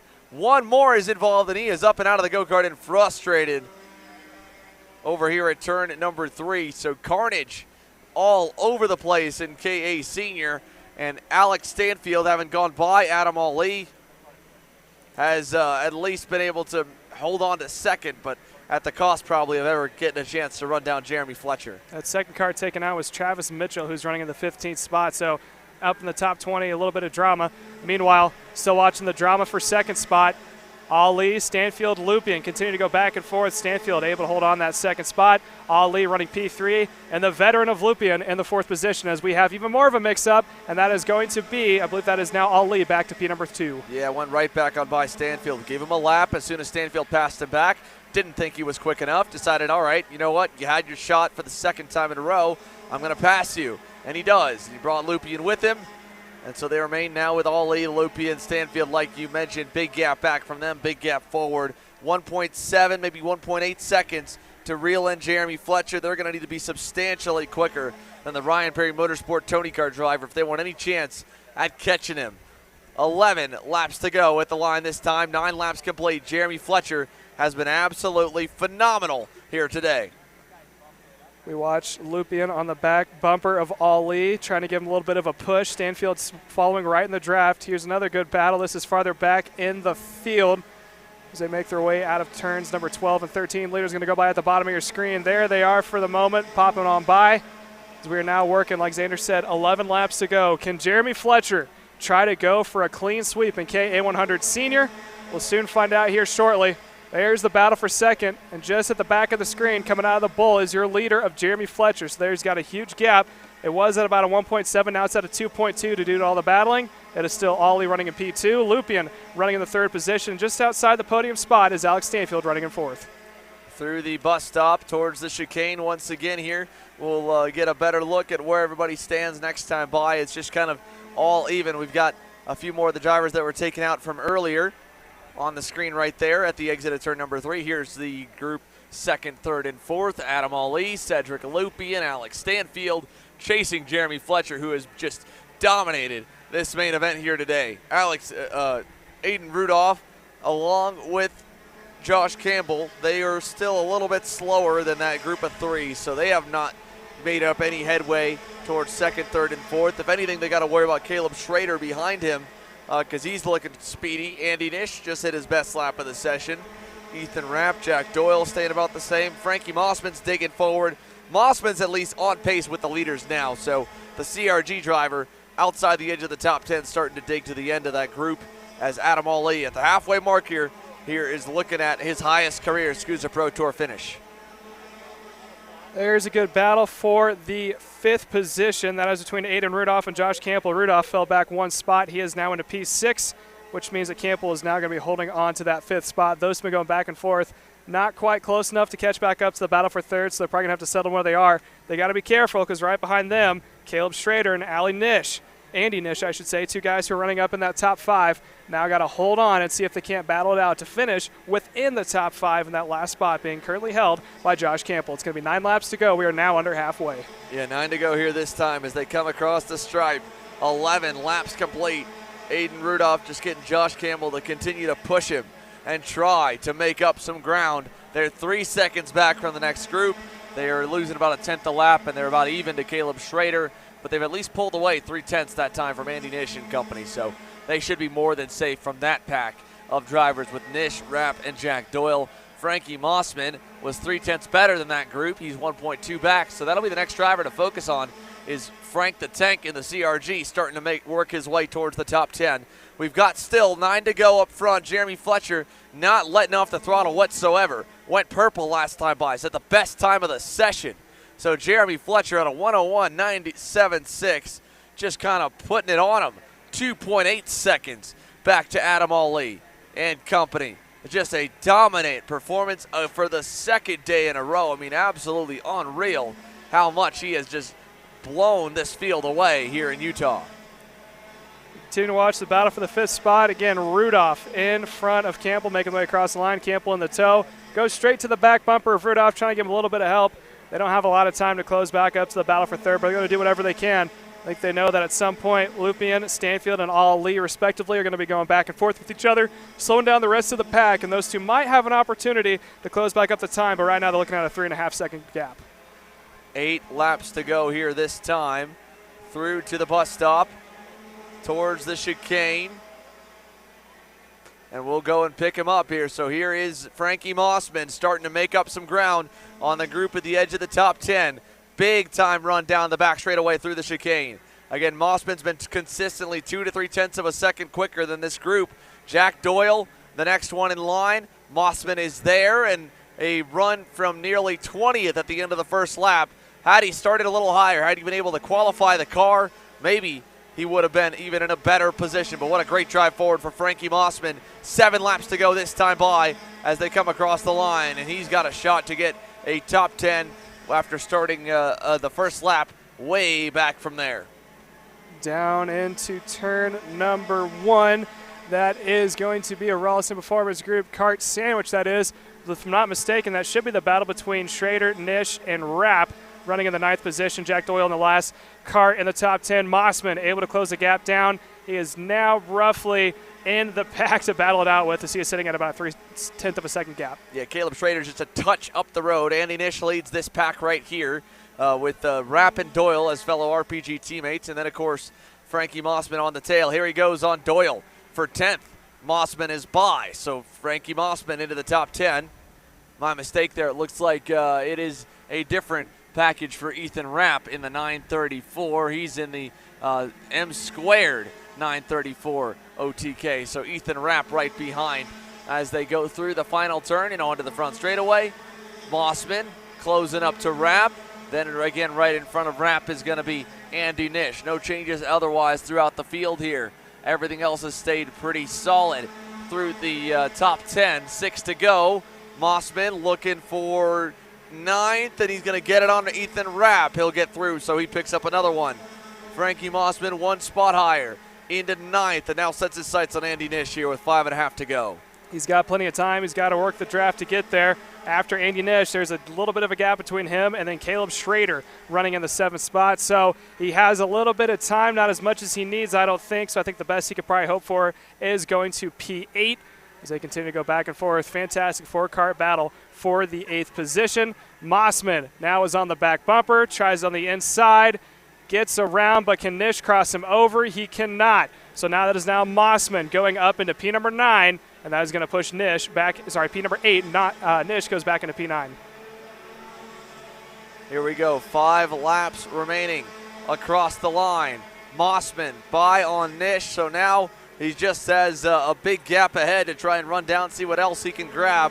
It's been a fantastic drive today here in K100 Senior. Frankie Mossman subbing for the injured Cole Kleck, who got collected in a bad incident coming to the checkered flag in X30 Pro yesterday. Kleck was a standout rookie here this weekend, was one of the fastest drivers throughout Friday, went quickest in final practice for X30 Pro Happy Hour. Felt like they could have had a go-kart to do the same thing in KA Senior Happy Hour as well. Then they went on through to go second and almost second, third across the line in KA Senior, then X30 Pro. With 4 laps to go, here they come out of turn number 12 to 13 and 14. Mossman, you can see Schrader is just in the picture. We've got 2 more karts off the racetrack over here. This is on the outside edge of, I believe, the bowl. That is the 940 of Josiah Tracy and the 995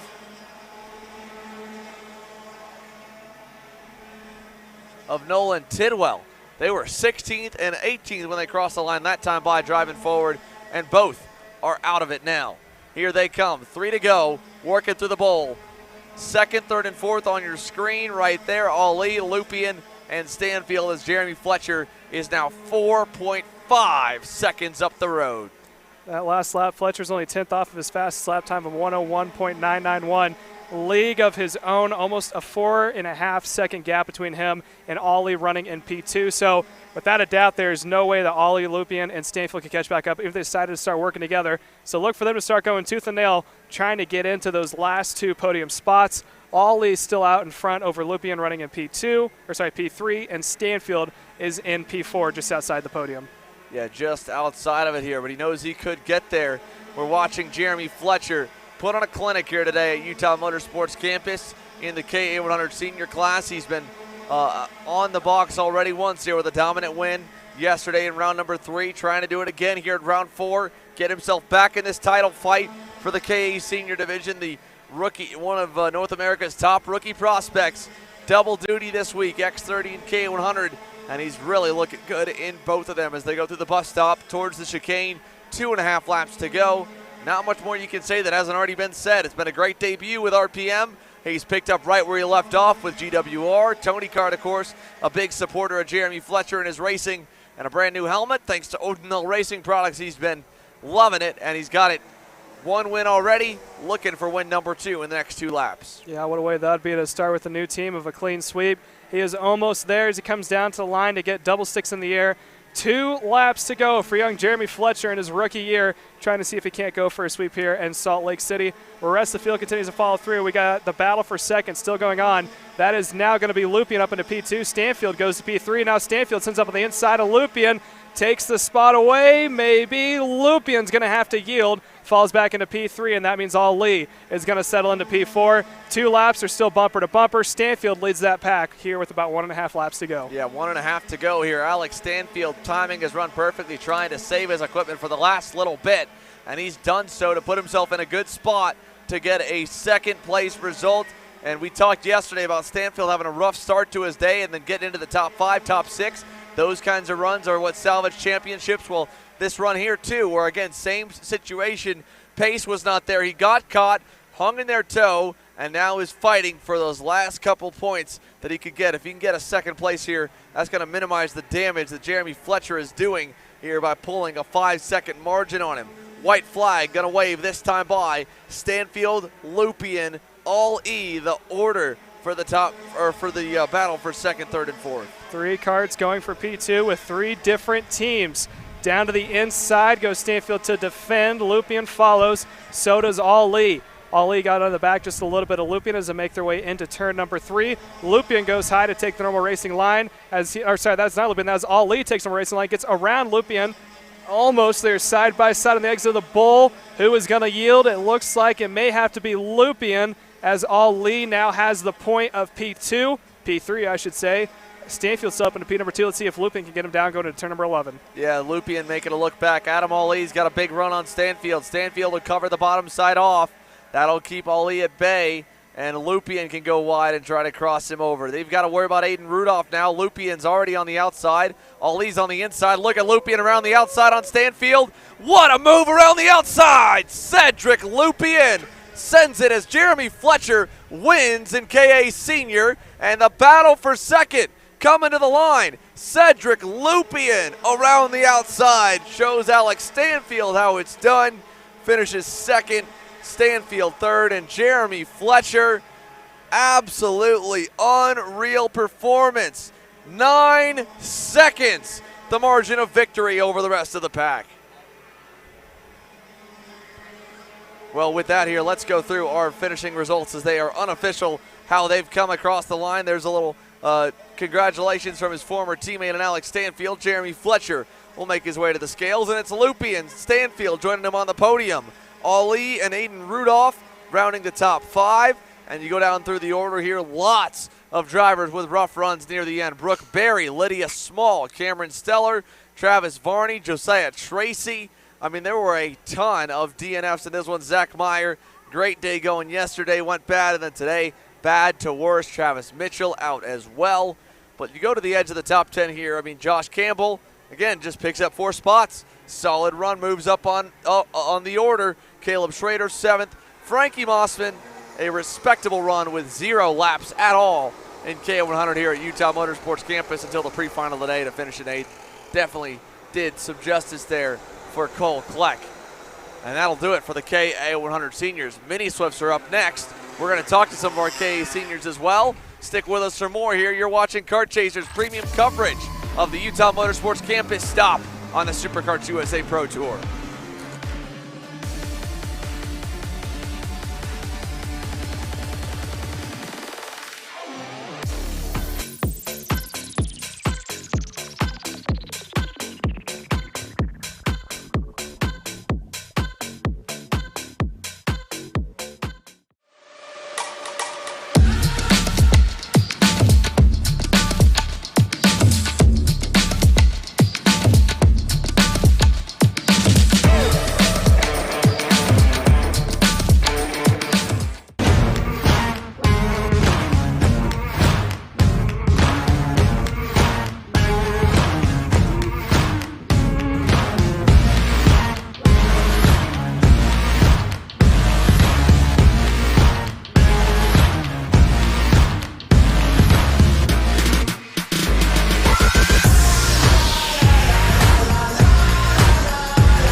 Jenna Greenemeyer is going to score the final win of the U.S. Pro Kart Series.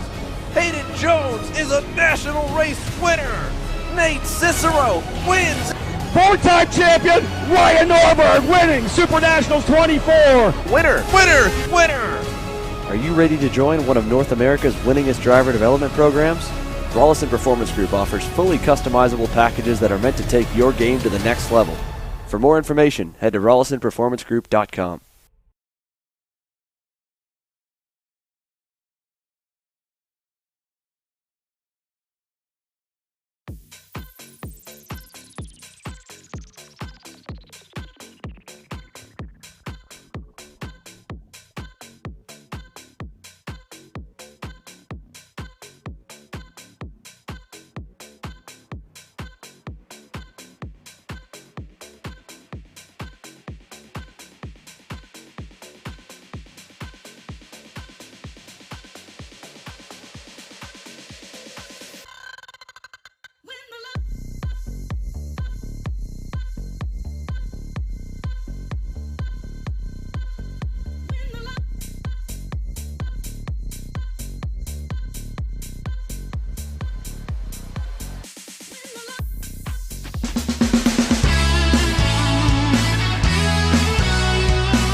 Welcome back here live from Utah Motorsports campus. The Mini Swifts onto the racetrack now and beginning to get ready for their main event. 18 laps the distance for this one. Michael McCaughey and Jack Iliff with a great run through the pre-final, getting set to go green with Gage Bailey lining up to the inside of row 2 alongside Asher Augstein. Lucas Palacio and Kai Johnson will make up row number 3. Tyrone Kemper Jr. and Max Weiland row 4. Johnny Stamps and Tyler Roberts will make up row number 5. Then we go further down to find Nico Sarfati and Ty Fisher in row number 6. They're working their way around the S's here as we begin to form up the Mini Swift main, 30-plus drivers in total, and they'll come to line behind Michael McCaughey for the first time, I believe, leading a Pro Tour field to the green. Yesterday's winner, Jack Iliff, to the outside here, and it should be a pretty evenly matched start. They worked their way beautifully away from the field in the pre-final. Has anyone else been able to work on their equipment, their driving, their engines, their chassis to be able to get up to the level of the front row? We're about to find out. Into the tram lanes for the last time this weekend here in Mini. Through, under the lights, towards the green flag. We're on the power, and we are racing down to turn number 1. Green flag in the air, and McCaughey takes the inside lane into the first corner. Lots of tight lines there. It looks like everybody was nose to tail, single file. And here they go. We got 1 or 2 off, but not a ton. Working our way out of turns 3 and 4. Still clean out of the bowl. Iliff not able to maintain prior to the start that he wanted. He is able to recover within the top 5. But he did lose a little bit of time. We see on the outside line, they can just roll it so much better on the inside. They're still trying to get themselves worked out, almost single file all the way through. Heading down towards turn number 10, your leader of Michael McCaughey. Yeah, Michael McCaughey with a great run through to start the opening lap. And half a lap in, he's got a 3 to 4 car length advantage over Jack Iliff, as we'll get the wide view to show you everybody coming through turn number 12. The leaders single file towards the S's. We'll watch them here as we also go side by side and send it down to Jenna here on pit lane. Jenna? here with Josh Campbell. You were in the pack behind Fletcher after he ran away. You caught them at the end. It looked aggressive and like hard racing. Walk me through it.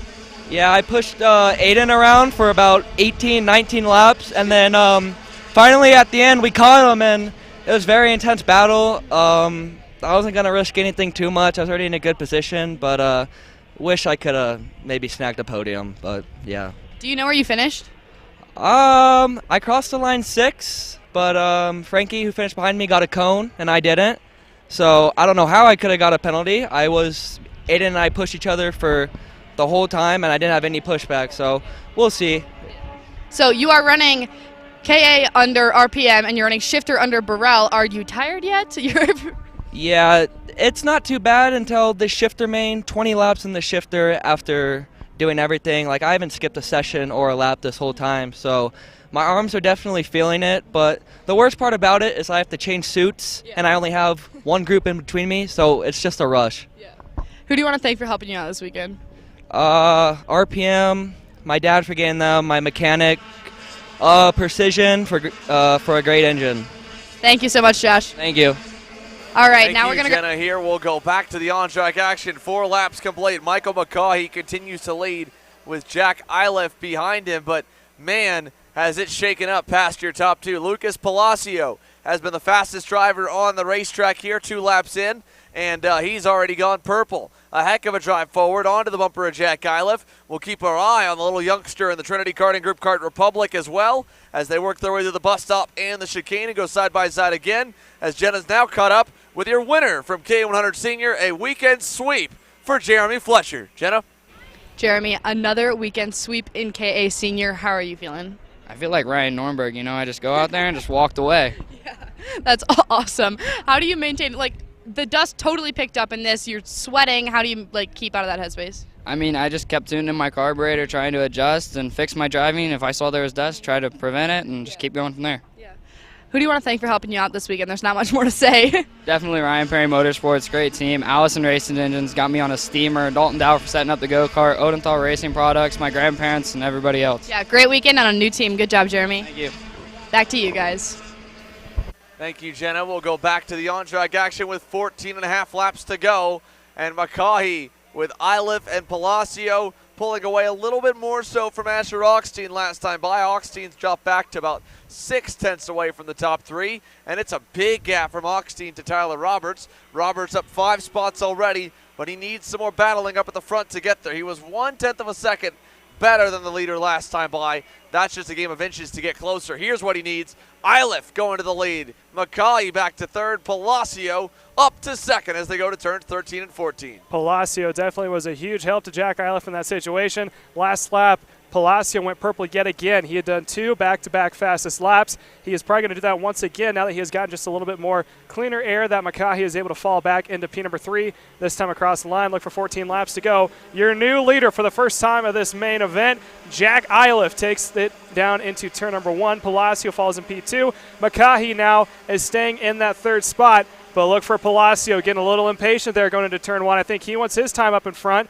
before he dropped 2 wheels on the left-hand side coming into turn number 3. And now he has got McCaughey trying to capitalize off of that loss of momentum coming into the bull. And in P4, Asher Augstein now within striking distance of the top 3. Asher Augstein's able to get even a little bit closer. 3 car lengths back now. It looked for a moment like he was fading away, but thanks to the pass, he got back in the drafting window, and he's hit his marks beautifully. We've also got a big pack here kind of working its way through the bus stop. Lots of drivers kind of going back and forth here in the middle of that group. They're going to go 2 abreast into turn number 12, and the leaders will pick them back up single file into 13 and 14. McCaughey trying to get back to Iliff, having gone by on Palacio. So Michael McCaughey 1 car length away from Jack Iliff. This is exactly what Tyler Roberts needs to get there. He's a little bit over a second back from Asher Augstein at the moment. Augstein is trying to see if he can't work the draft to McCaughey. McCaughey able to catch back up, trying to see if he can't go for the first position, go down to turn number 1 as Palacio falls back to P3. Augstein right there to make it a 4-car tango as they make it down into turn number 3. They all stay nose to tail. Fourth placement over Costin falls off just a little bit. It's going to be 13 laps to go this next time by, so we're not even close to halfway yet, and it's still heating up the top 3 as the fourth placement starts to fall off just a little bit. 12 laps to go here next time by the start-finish line. And, man, the wind has picked up here. It is a full dust cloud going across the racetrack for the Mini Swift drivers. Absolute chaos at the moment. And, my goodness, we are green for now. I'm waiting to see. The barriers are getting blown a little bit. We stay racing for the moment. It looks like the track is still safe, but I'm sure the officials keeping a close eye on things as the dust is going to get all over the surface, make things a little bit more slippery. Jack Iliff leads them through a dust storm with 12 laps to go here in Mini Swift. He's going to be cutting the toe for everyone. That wind is coming down the main straightaway against the direction that they're going. So that toe is going to be massive as we see that now. That looks to be Palacio trying to get the inside of McCaughey. He continues to follow on the back bumper. This wind has not slowed down a little bit. It has slowed down, but not a whole lot. Top 3 continue to go back and forth. Look for Palacio trying to get his way into P number 2. Meanwhile, your leader of Jack Iliff opens up about 2 or 3 kart lengths. Yeah, nice little gap here for Iliff as Augustine has fallen back, which is good news for Tyler Roberts and Kai Johnson. Johnson is a little bit quicker than Roberts even as of last time. They both were about a tenth of a second slower than Jack Iliff, but they were quicker than second and third, so they've got a shot to maybe get into the mix. And again, Iliff, everybody I think was blown away a little bit by knock on wood, and no irony meant to be there, but wild stuff here. It's just hard to comprehend. I mean, the amount of sand and dust that's just getting blown to these drivers here lap after lap, it's hard to kind of show you that through the stream. You can see a little bit of it, but that's just what's really having me baffled here as we come across the line. Jack Iliff getting the headwind heavy. Here comes McCaughey for the lead to turn 1. Lucas Palacio pushing him through, and Michael McCaughey to the point. It's going to push Iliff back to P2. And it seems to be Palacio is kind of like the string puller here. He's determining he's going to go up in the front with that big push he gives down to turn 1. I think he's trying to set it up to where the top 3 keep pulling away. They do have a little bit of gap between Asher Ocastin running in P4. About 2 seconds is the gap between your third placement Palacio and Ocastin and the 4th spot. So the top 3 continue to work their way around. Not even halfway yet. We're at 11 laps to go. It's going to be 10 to go this next time by. Once we hit 8, that will be the halfway part. And Xander, we were talking about the dust. When they were coming out of turn 10, you couldn't even see the karts when they're coming towards us because of how much dust was getting kicked up over there. Yeah, now finally the wind paused for a lap or so, and now the racing is heating up again. Iliff back to the inside. He gets clear on McCaughey. Palacio tried to follow, couldn't. And this is allowing Kai Johnson to inch closer. Kai Johnson, fastest driver on the racetrack last time. He's about to go even faster this time by. He's going to be within a second, I believe, for the back of the pack, or at least darn close to it. 1.3 off the rear bumper of Lucas Palacio. Kai Johnson on the way. Asher Augustine trying to go along with him. The same with Tyler Roberts through 1, 2, 3, and 4, and into the bowl. Jack Iliff with 11 laps to go, make it 10, halfway in and halfway home. Or sorry, almost halfway home. We're 18 laps only for these ones. Palacio still in that 3rd spot, continues to follow in the toe. Still the quickest kart. He remains out on track all over the back bumper of McCaughey as they make their way down into the hairpin of turn number 11. Working the toe. I don't think he's going to be close enough to make a move. Closes up under braking, but he's not trying to do any dive bombs. Behind, though, it looks like Roberts was able to get around Ocastin running in the 5th position. So shaking ups happen all over the field. We continue to watch the top 3, try to figure out who's going to stand where on the podium this afternoon. So through the S's this time, over to the final corner. Jack Iliff leading down the front straightaway towards turn number 1. Michael McCaughey right behind, looking to maybe close up, try and find a way to get past him. Not going to go by him. He'll stay in line and push away from Palacio, who will close back up a little bit through 1 and 2, but he's still about 3 car lengths back, and that's kind of opened the gap back up to Kai Johnson in 4th. Continuing to running nose to tail, the top 2, Iliff and McCaughey. Put about a 2, maybe 3 kart length advantage over Palacio running in the 3rd spot. Last lap, Palacio running almost identical time, so he's got to either work the draft or find something a little bit extra to catch back up that 2 or 3 kart length disadvantage that he has. Johnson continues running P number 4, and Ocastin looked like they had a possibility of being on the podium. Now they're trying to struggle to stay within the top 5 as Asher's now running in the 6th spot. Yeah, Asher Ockstein fell behind Tyler Roberts, so he's outside the top 5, as you mentioned. He should have a good comfort zone back to Gage Bailey in the 7th position or Carson Weinberg in 8th, but he started good, like you said, was in that front group, faded off early and just has not had the pace to run with them. Kai Johnson looked like he might have had the pace to be able to run these cats down, but as soon as they line back up single file, they're substantially quicker than him. 0.3 added onto the margin back here to Johnson in 4th and Roberts in 5th as of this last time by. 8 laps to go, 8 laps completed here in halfway. Still nose to tail are the top 3. Iliff is trying to see if he can't work that lead, and McCahey starting to fall off a little bit as Palacio, I want to say, is turning it up. Maybe just following the toe of McCahey, still running in the 3rd spot. So we are now watching. You see the 3 leading up in front, and that's the battle for the 4 spot. Johnson, Roberts, and O'Costin running 4th, 5th, and 6th. The rest of the field still falling from behind. There's a good shot as they make their way down to turn number 11. Top 3, bottom of the screen. There's your 4th placeman. Johnson followed by Roberts, and then O'Costin also trying to see if he can't crack his way back into the top 5. Yeah, trying to see if he can get there here. Ockstein, a cart length or 2 back from Tyler Roberts through the final couple corners. 7 laps to go this time by. 9 complete. There go your 3 leaders. No change up front. Still Iliff, McCahey, Palacio. And oh, we got one off. Way off over here. That is the 136 CRG of Turner Brown. He was running just inside the top 20. And now I believe maybe a blown chain or something, a DNF, unfortunately for Turner Brown, is in the works here with 6 laps to go. Good shot of your leaders coming off into the back with the beautiful backdrop of the mountains here in beautiful Salt Lake City. Good day of racing, although maybe the wind could have died down just a little bit sooner. Either way, we still have some good racing to go. We are under halfway. 7 laps, going to be 6 laps to go this next time by. Top 3, not a whole lot of drama between them. They've had a very straightforward race of Iliff, McCahey, and Palacio making their way down to turn 10. There's the battle for the 4 spot, as led by Kai Johnson, Tyler Roberts, and Asher O'Costin.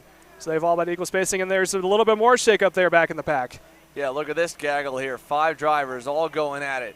True Show is in the mix there. A number of other Paralins all in the mix. Tyrone Kemper Jr., Maxim Kerwin, Tristan Murphy, and Nico Sarfati all battling there in and outside the edge of the top 10 with 6 to go here at the line, and a big pack coming towards turn number 1. See, they all go down to the inside. Anyone going to try to pop out to pass? I believe that may be Weinberg trying to get around Bailey.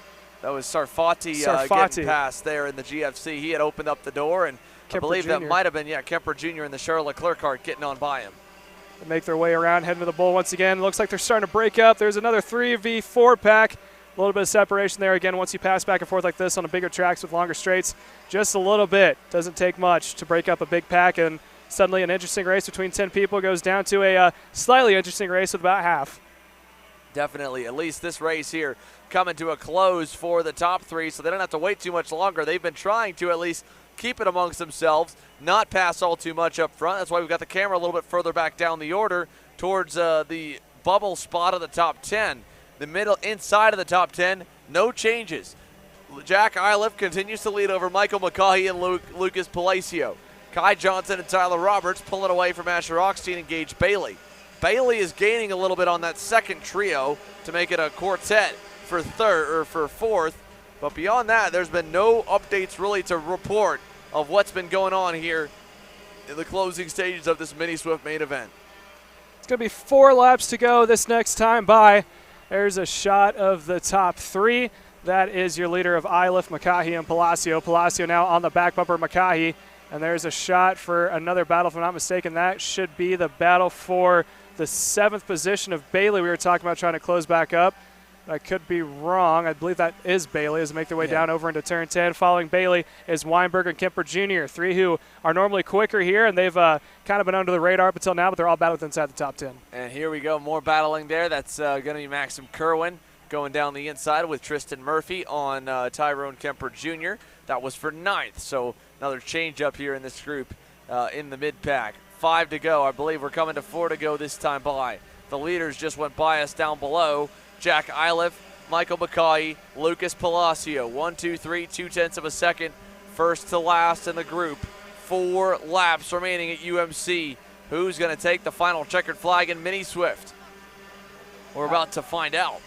Out of turn 1, you can see them by themselves. Someone else we haven't talked about a lot, Tyler Roberts, running in the 5th position, has got a decent gap between himself and Kai Johnson running in 4th. Another decent gap between himself and Gage Bailey running in the 6th position. So he's had kind of a quiet race. He hasn't fallen back to the pack behind him, but he also hasn't caught back up. He's staying just where he's at, and ideally, I think that may be what you want to do if something were to happen here in the top 4. Definitely here. With 3 laps to go, you're watching all of this as they go through the bus stop chicane, over towards the back straightaway, and through the little quick right-left chicane they've got as well. All, again, heads at the top 10. Here's Truchot going on what looks to be Kemper Jr. He's through. That's for 11th. Move Alessandro Truchot 1 spot back up higher. And 3 laps remaining here for this big group to decide what they want to do here to close out this stage. Up front, it looks like Gage Bailey's gone by on Asher Ockstein for the 6th position. So Gage Bailey up another spot. And here are your leaders on your screen coming out of turns 1 and 2. And over to turn number 3. Here is the second group coming in. Oh, no, that's the big pack. Outside edge of the top 10 still fighting each other. All trying to find a way by. Kemper Jr. able to get through on 1. So we were watching this battle happen out for the 6th and on-back position. Jack Iliff last lap went purple with a 105.8. Before that, Lucas Palacio the fastest lap of a 105.8 as well. So that top 3 continues to stay heated. Hopefully we can switch back over here shortly as we're approaching the final couple of laps. It's going to be 2 laps to go for your leaders. But right now we got a good shot of that mid-pack battle being led by Gage Bailey. Yeah, here 3 laps to go. 2 to go at the line. Jack Iliff, Michael McCaughey, Lucas Palacio. All looking pretty good, as it should be between the 3 of them. We're waiting here as this big group heads through. Down the start-finish line straight away. 2 laps to go here now for your leaders. Down out of the final corners is that mid-pack. Last lap, Lucas Palacio went purple for a moment because Gage Bailey just went purple. There's the battle for the lead. Palacio trying to roll the outside line. He is going to do so. Iliff stays on point. McCaughey now in the 3rd position. This is going to be the 3. All have an equal chance of winning it right now. Iliff is going to have to defend here for the next lap and a half.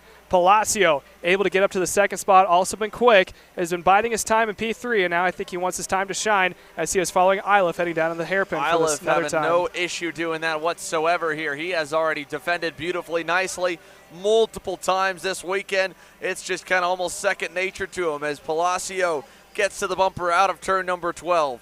Into 13. Can Palacio open up? He gives him a little love tap. We saw McCaughey put the bumper to both of them in the pre-final.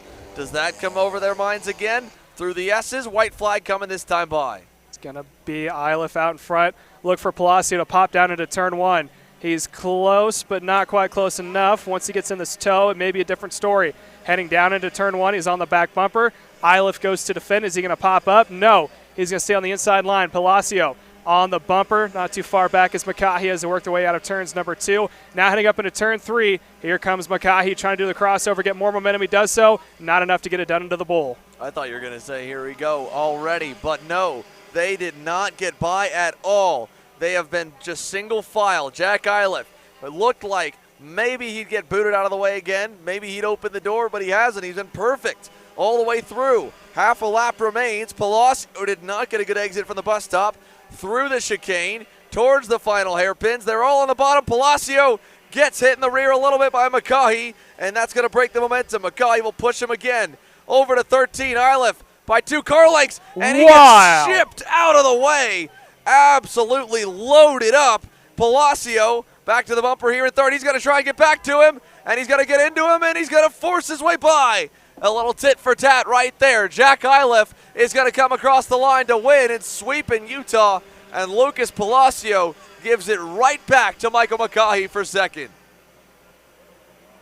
That one got more physical than some of the big boys this weekend here. Yeah, pushed him off the track, cost him a little bit of momentum, and he said, you know what, how about you take it? And he did, and came across 2nd. Interesting to see what the officials are going to say about that one. Yeah, we'll have to wait and see. In the meantime, at least, we know exactly who finished where when they crossed the line. So your unofficial results at the moment here. Checkered flag in the air. Let's run you through your unofficial top 10.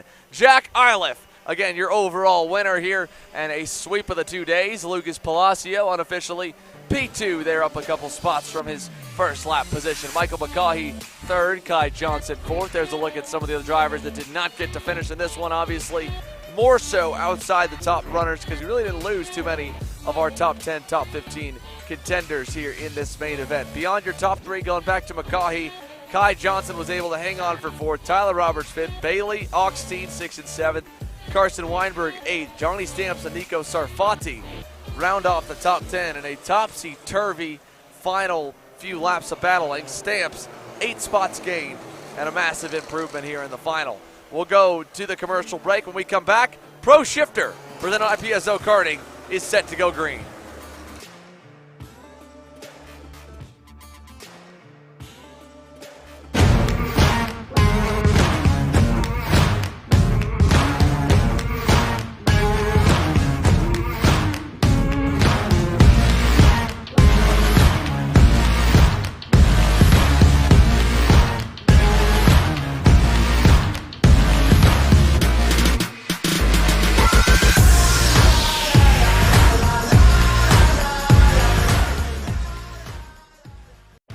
Kart Store USA is a kart parts supplier that racers and retailers can count on when they need reliable advice and service. We focus on servicing all racers with honesty and pride while maintaining customer satisfaction.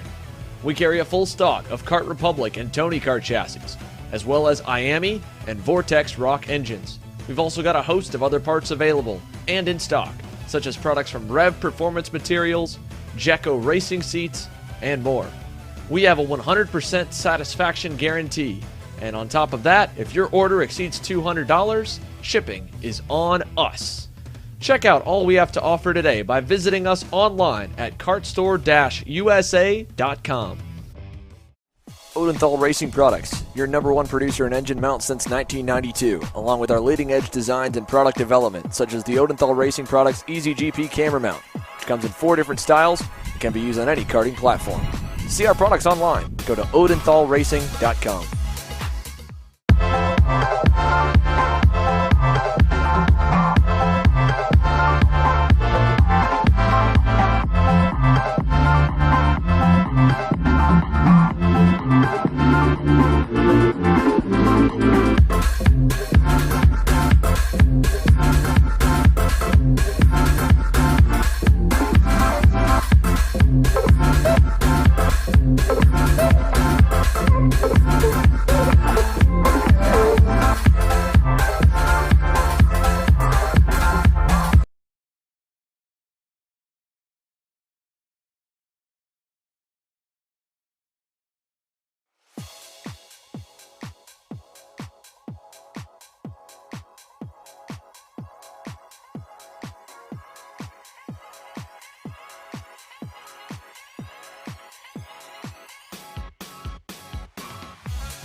Here we go.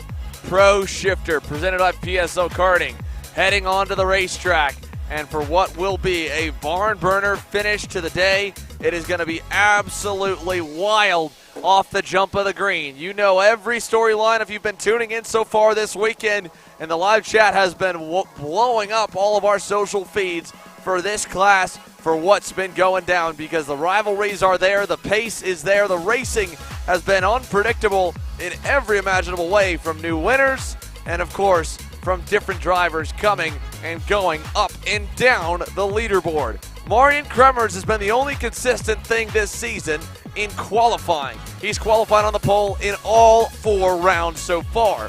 In the pre-final today, he got away, was able to hang on to the lead after Hunter Pickett struggled off the line, qualifying second, and lost out P2 to AJ Myers. Myers pressured Kremers for a while, then fell back a little bit, then caught him near the end when Kremers started to look like he was dialing things back and taking things easy. However, there is no love lost here between these two after the way their days ended yesterday afternoon, especially with the way that it hurt the points championship for both of them. It hurts them in the overall for $3,000 up for grabs thanks to Aspen Fuels USA as the highest overall finisher on the weekend. We get a $3K bonus. Not to mention it's $2,500 to win each main event each day and then pays on down to the top 3 for each. So they line up on the front row, Kremers and Myers. Row 2, well, that's yesterday's winner, Kyle Wick.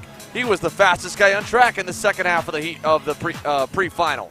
He lines up to the inside of his GFC teammate, Jacob Gulick, who was also able to get going. And then Jake French, who has been just trying so hard to finally break back through to victory lane.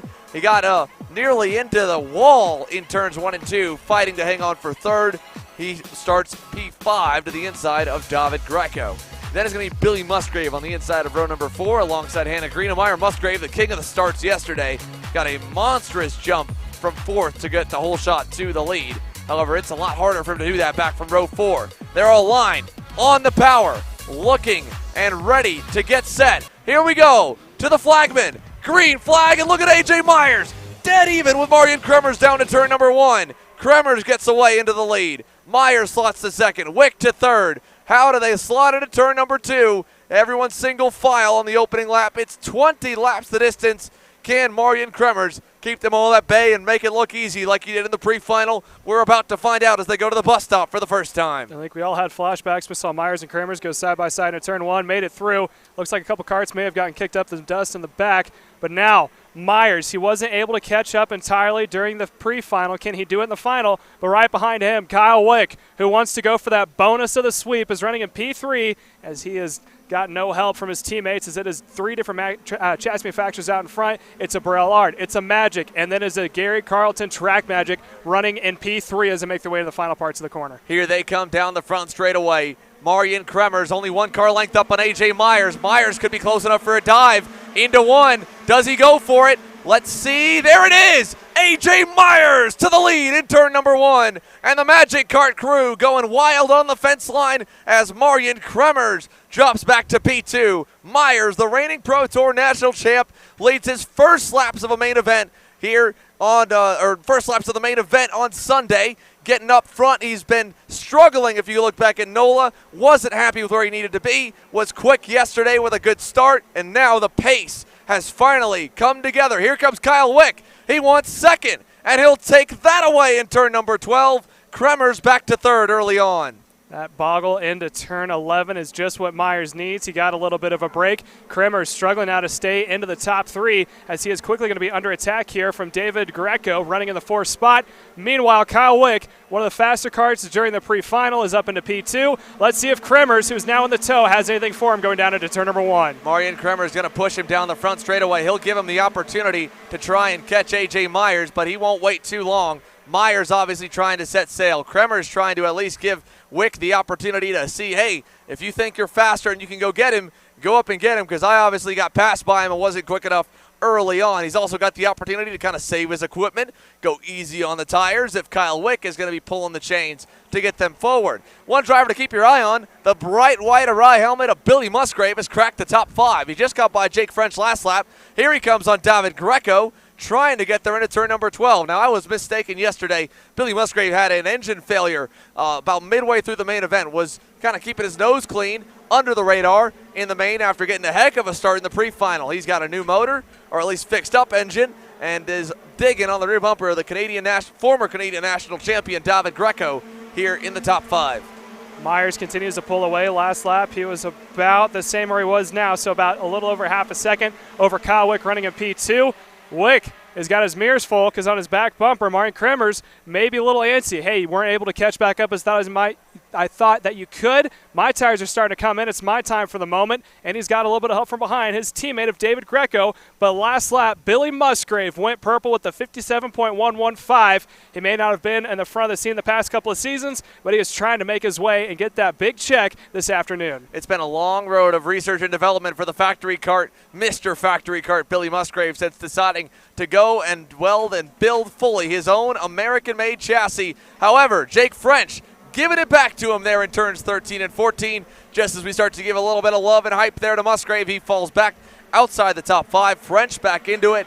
Greco gets some breathing room. And Kyle Wick, last time by, was half a tenth better than A.J. Myers. Where is he this time?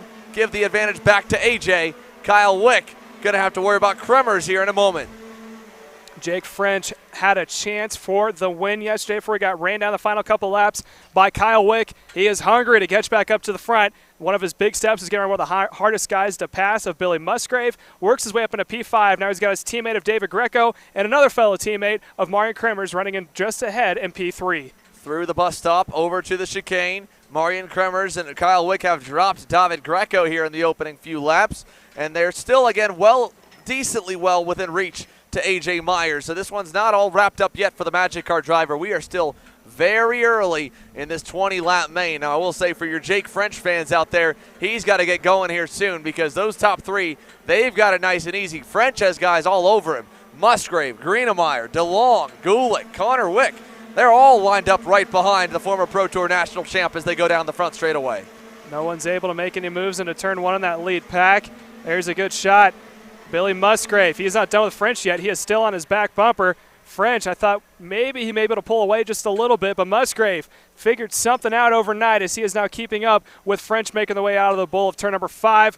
Beautiful shot of your leaders. There's Myers at the bottom of the screen. A little break before we get to Kyle Wick, the winner from yesterday, and Marian Kremers, who is not making his life easy. They continue to go back and forth, although I think Kremers is playing the long-term game here, knows if he can't pass, if he does, it's going to cost a little bit, and Myers might have it wrapped up if he gets a couple tenths. I don't know what happened to A.J. Myers last lap. He slowed down 0.2 of a second. Kyle Wick was able to really turn it up, and he closed the gap majorly, knocked it from 7 tenths down to 5 tenths. Marian Kremers was right there with him, and he's just kind of biding his time behind Wick. As they go down the front stretch, Wick taking a look back, sees Kremers is still there. This time, Myers back to good form as they came across the stripe, got down to a 57.1 and kind of opened that gap back up to maybe 5.5 tenths of a second, but you can still fit them all in frame.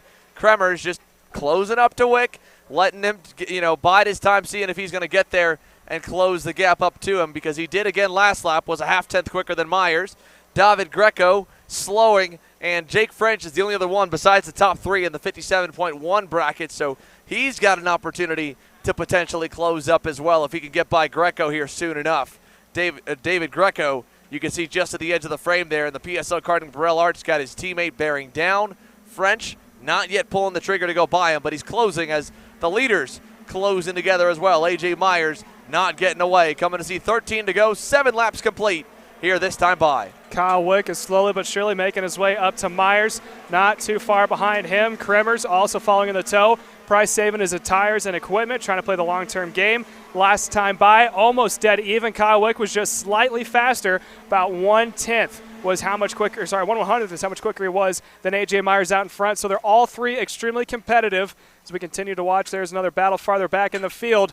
There's you 2 out in the 4th and 5th position. Kremers and Greco. How long until French is able to get around Greco coming down to turn 10? He's got a good run. Trying to make a move now, possibly. Look for the inside of Greco. Can he clear him? It's his teammate. He lets him go by. Jake French now is clear track in front and a teammate from behind. Let's see if he's able to join the party up in the 4th spot. He's got to do a lot of work to get there. Right now, the gap probably about 2 to 2.2 seconds for Jake French to the top 3. Meanwhile, the leaders, they are about to go at it. Kyle Wick is only 2 car lengths back from A.J. Myers. So as Jake French pulls up to 4th, Kyle Wick is going to have a shot at A.J. Myers here sooner rather than later for the lead.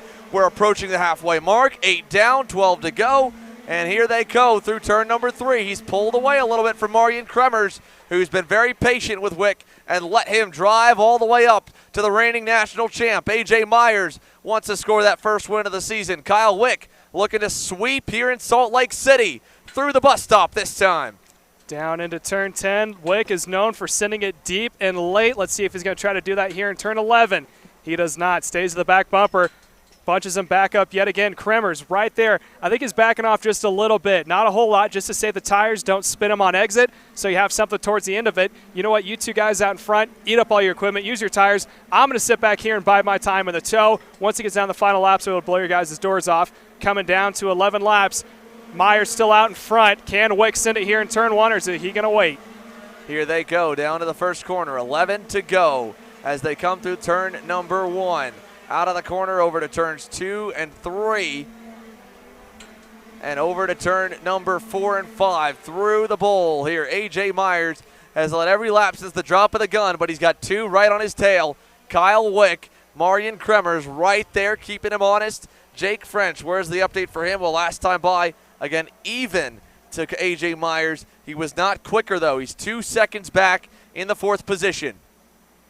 Making their way out of turn 10, now coming up into the double left-hander of 12 and 13. Myers still on point. Wick was able to close back up, but kind of plateaued here just for a little bit. French would love nothing more than the top 3 to start going back and forth. He has pulled away from Greco ever so slightly each lap, but he needs a little bit more. He needs about a half a second here soon, or else he might be running out of time. We're just now at halfway. Cross flags this time by. Yeah, cross flags this time here as they go down into turns 1 and 2. Through the section all the way over to 3. No change all the way through. I mean, how long will they be patient behind each other? Kyle Wick has been close enough, I think, a couple of times. He could have tried to pull something on A.J. Myers, but he's been waiting behind him. He's been sitting there. Myers obviously has to know it as well. He's taking his time up front. He's got to make sure he manages his stuff so he's got something to fight back whenever they do make that charge at him. 9 to go at the line, 11 complete. A.J. Myers will have led more than half of this one already, heading over to turns 13 and 14. And we've got, Billy Musgrave off in the dirt. Hannah Greenemeier able to get by the factory car driver. And David Greco, is that David? Yeah, David Greco back behind Musgrave. Greenemeier moving up into 5th. Looks like Greco and Musgrave must have got together over in 10. Yeah, they kind of bumped wheels a little bit, and Greenemeier did a great job using her advantage to get right around. Meanwhile, the top 3, there's the rest of the field now. Good shot of Billy Musgrave making his way down into turn 1. Wind is really picking up here this afternoon. Musgrave now has to follow the rookie of Hannah Greenemeier making her debut Pro Tour race. Top 3 making the way out of the bowl. They still stay close, but it looks like Kremers might be starting to fall off of the top 2. Yeah, he's starting to lose just a little bit. I mean, I don't know how much altogether. And again, they're rubber banding. Look at this, though. The run down the backstretch towards the chicane. Myers, Wick going to go to the outside as Myers blocks on the inside lane. Keeps him at bay here, headed over to turns 13 and 14. French continues to close. He is now under 2 seconds. It's at 1.7. He needs more. He needs more blocking from Myers and more attempts from Wick in order to catch back up to the top 3. If he can do so, we're about to see a 4-kart shootout here in the closing laps. 8 laps to go. A.J. Myers keeping Kyle Wick right behind him, doing everything he can to defend, making sure he can't get through as they go through turns 1 and 2. Over to 3. Wick, not enough to send it into 3.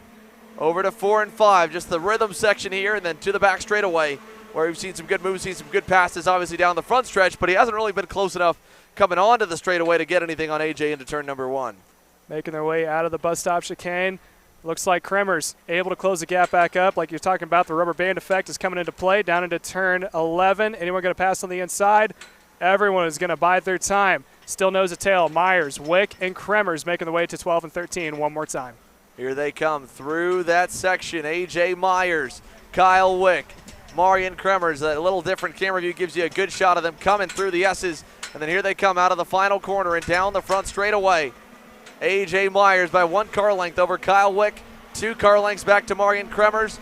Into turn number 1. Wick still not enough to get there on the inside lane. Kremers late braked into turn 1, able to close the gap that he may have lost going into turn number 1. Now they're working their way through. It is still nose to tail.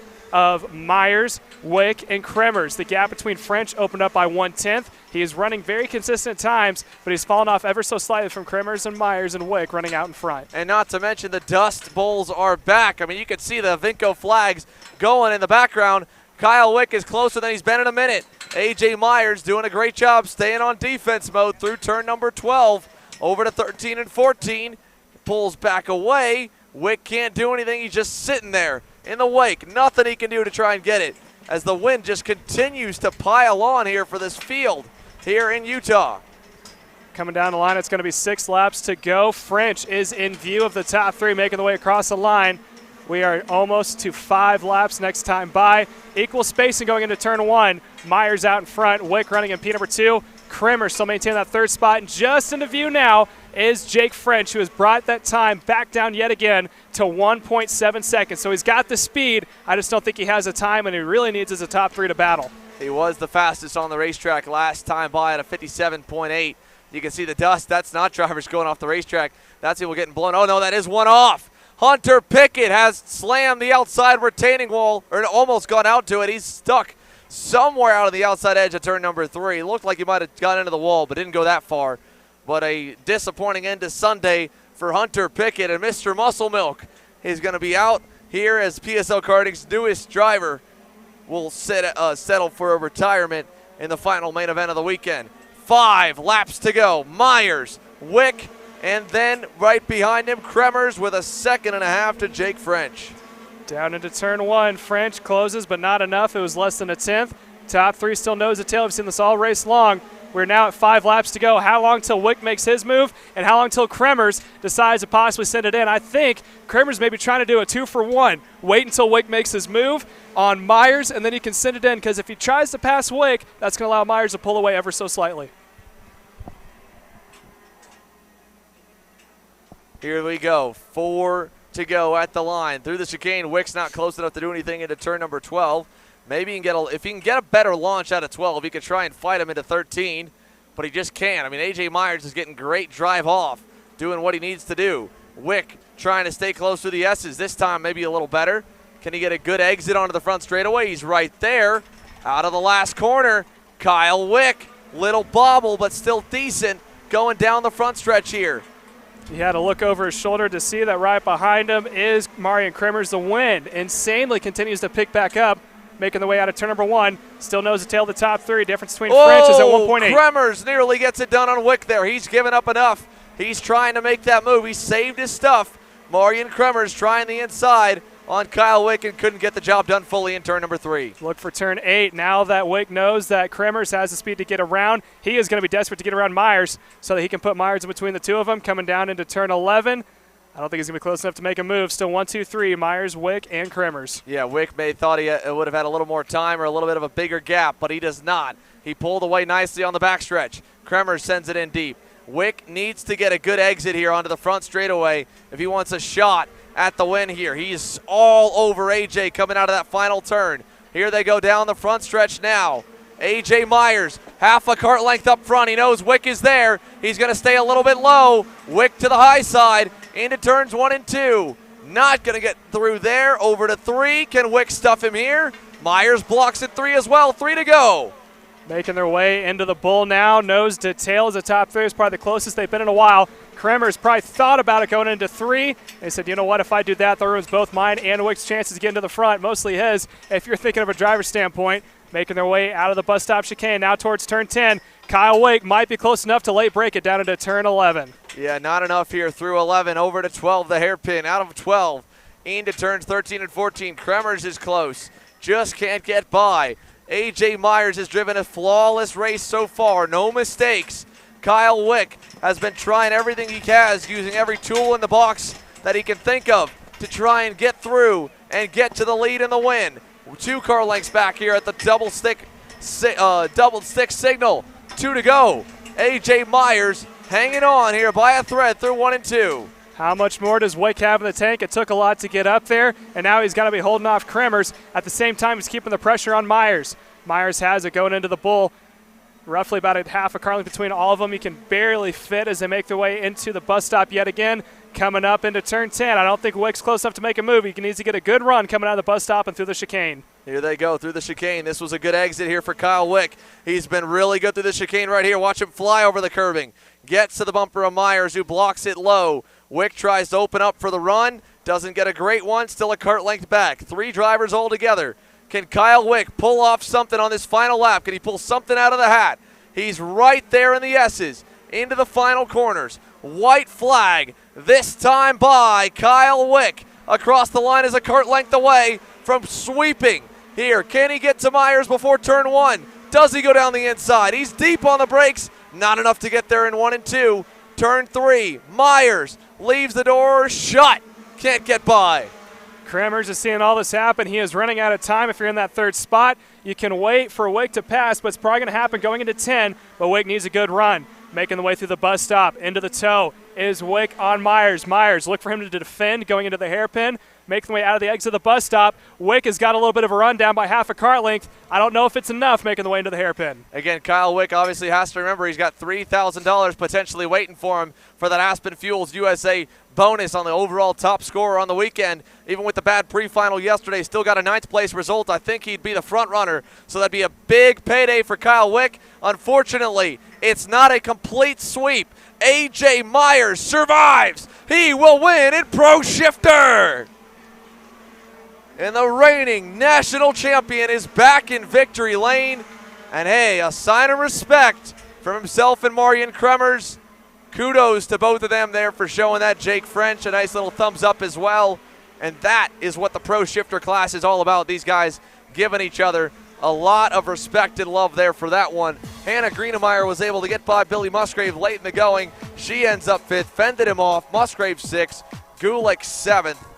But A.J. Myers, after what's been a bit of a drought here to say the least in 2022, finally gets his first Pro Shifter win of the year. Was winless through the Winter Tours, winless through the Pro Tour openers, and in the second half of the Pro Tour season, A.J. Myers breaks through and gets it done for Magic Kart USA and SRP Engines.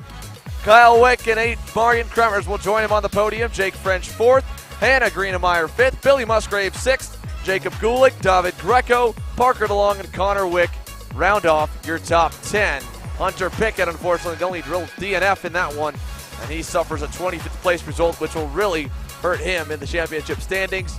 Congratulations to Kyle Wick, the recipient of the first ever Aspen Fuels USA overall weekend winner bonus. $3,000 on top of the $2,500 he won yesterday. A $5,500 payday for a former Pro Tour champion in Kyle Wick, and it sets him up nicely for a Pro Tour championship run. This championship has been blown wide open going into Indianapolis here at the end of the month. We'll go to commercial break. When we come back, we'll talk to a few of our top contenders from this one.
And welcome back. About to get underway with X30 Junior. Your front row is Jensen Burnett, starting next to Brandon Carr.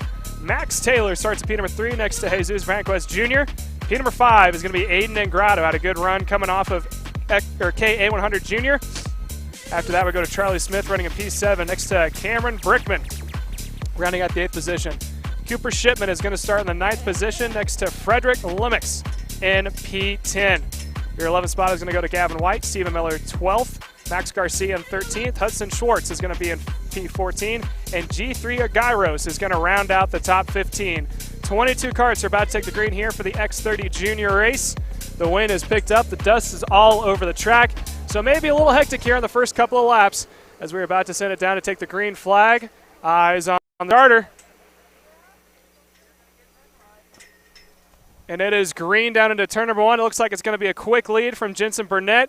Carr is going to get shuffled back, but now he's trying to roll the outside line, and now he's going to send around the outside to the point. Carr is going to go to the lead from the outside. The first time we see that all weekend. Burnett now has to settle in for P number 2.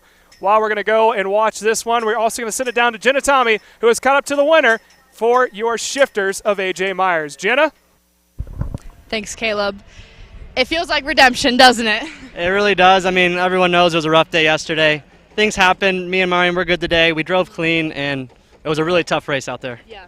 Definitely got nervous after the second half, saw that they were catching up to you. How'd you hold them off? Yeah, I feel like I managed the gap early on. I had a good second gap, and then I feel like dirt started flying. I fell off my pace. I made some mistakes. Then on my bumper, I knew if I made one mistake, they were going, and I got it done in the end. I'm happy, really happy.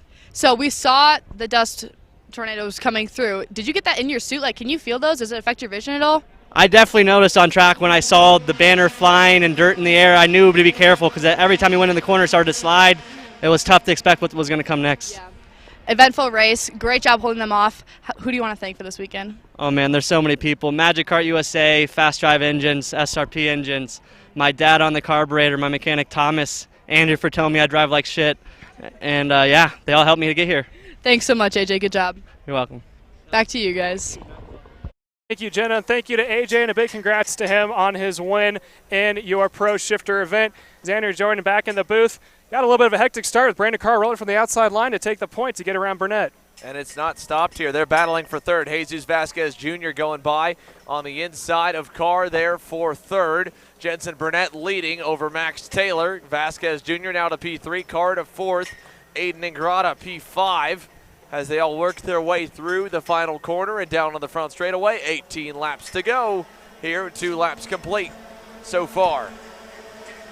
Keep an eye on Max Taylor. He has moved up into P2 as Carr is shuffled back into P4. Burnett leads them down into turn 1, and they're still not done. They're packed up. That is a battle for the third spot. That's between Vasquez Jr., Carr, and Ingrata. Ingrata has a lot of momentum coming off of his KA100 Junior win, and he is now trying to get that CRG even higher up as he is up in the 4th spot, trying to go for third to get around Jesus Franquist Jr. Yeah, Jesus Vasquez Jr. hanging on to that spot for the moment.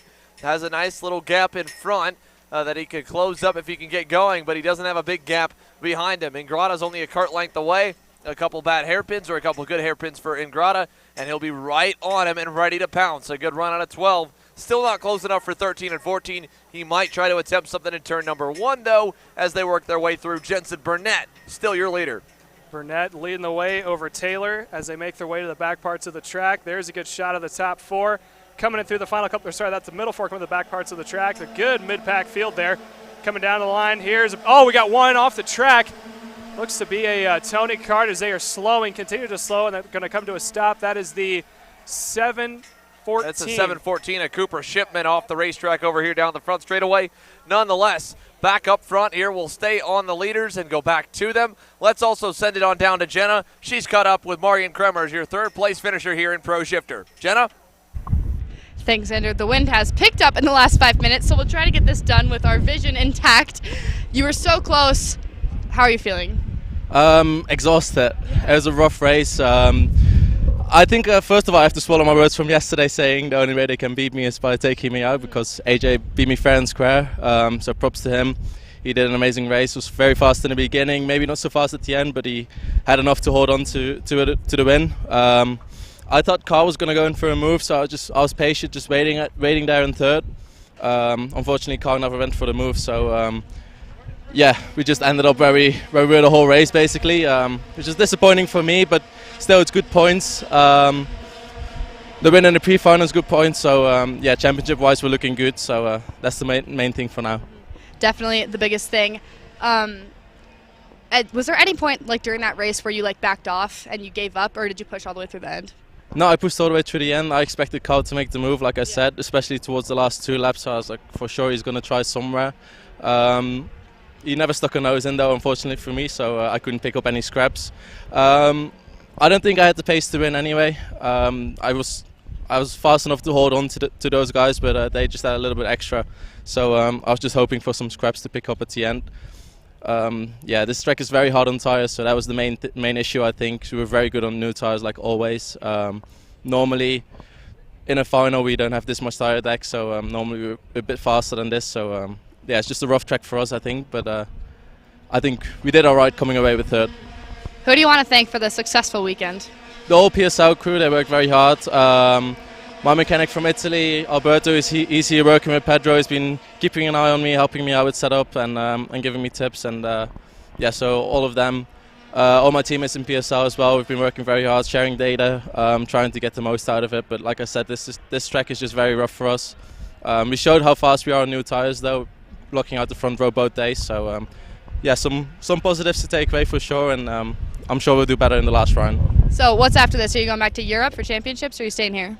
So I've got one more race, the X30 Final, which I'll be starting 5th, so hopefully I'll be speaking to you after that one as well. After this I'll go back to Europe on Monday, have the European Championships next week, and then I'll be back here in the States for Road America. Great, we will see you then. Great job at this race. Thank you. Back to you guys. Thank you, Jenna. Thank you, Marian here. We'll go back to the on-track action. X30 Junior, you just saw a gnarly wreck for a couple drivers outside the top 10 over in turns 1 and 2. 6 laps complete, 14 to go. Aiden Ingrata's worked his way up into second, trying to hunt down Jensen Burnett. Max Taylor is third. Jesus Vasquez Jr. fourth. All 3 drivers were on point or a touch quicker than Burnett last time by. So we are going to be watching this top 4 slowly come together up at the front of the field. Then behind them, it's also pretty tightly packed as well. Caleb Gaffera, fastest on the racetrack right now. He trails this group of 3 with Cameron Brinkman, Stephen Miller, and Ernesto Rivera all in tow. Here's Brinkman on Miller. He'll get through in turn number 10, and Rivera gets a little bit of a gap as Brandon Carr runs up the road from him. Yeah, another fact about Caleb Gaffera, he started 19th, so he is now up 10 positions. Max Garcia, right behind him, running out the top 10, is currently up 3. Some of your biggest movers, Aiden Ingrata, obviously all 3 positions as well, and Michael Costello is up 10 positions after starting in 22nd to find himself in 12th. Again, remember, Gaffera and Garcia came together in the pre-final, just hard racing, but it knocked the front bumper of Caleb Gaffera's RPG Cosmic behind his right front tire where he couldn't turn the wheel. He went straight off the racetrack, so he obviously fell all the way to the tail, pulled in, saved about 2 laps on the tires, and now has been putting together a solid drive to try and keep himself in the championship fight, getting his way up the order. He's about a half second back from Stephen Miller right now. It's smaller than half a second, though, for these 2. Out front, Jensen Burnett, 3 car lengths up on Aiden Ingrata as they go back towards turn number 12 and headed on into the hairpin here. It could be really dicey for the lead very soon. In the meantime, we've caught up here with one of the highest finishing rookies all weekend in Pro Shifter, and that is your 2021 X30 Pro Division champion, Hannah Greenemeyer. We'll send it down as she's with Jenna. Thanks, Xander. Here with Hannah Greenemeyer. You finished 5th. Great weekend. You're back in a shifter. How do you feel? Feels good. Definitely a lot more physical than the X30 around here, but yeah, I'm happy with the weekend. 2 top 5s, so I mean, not bad for pretty much a full-time X30 driver, so yeah. Not much to complain about except the wind and the dust. How did that affect this final? Yeah, it was a lot of wind. I got on the straight and I was like, man, I feel like I'm kind of going X30 speed. And but yeah, the dust came on the track and it made it pretty slippery every once in a while. So it'll be interesting to see how everybody else fares. But I mean, I think that the X30 race coming up should be good, and hopefully Ryan can pull out the win again. Hopefully it'll be entertaining and a little bit more entertaining than the shifter race. Who do you want to thank for helping you out this weekend in shifter? I want to thank God for keeping me safe, my mom and dad for everything, Bonner, my coach, Mike Beanie, my mechanic, Alex Vincent for the Fast Engines, OTK, Lando Norris kart, and then my trainers Jeff and Kelsey for coming out and watching me. Awesome. Thank you so much, Anna. Thank you. Back to you guys.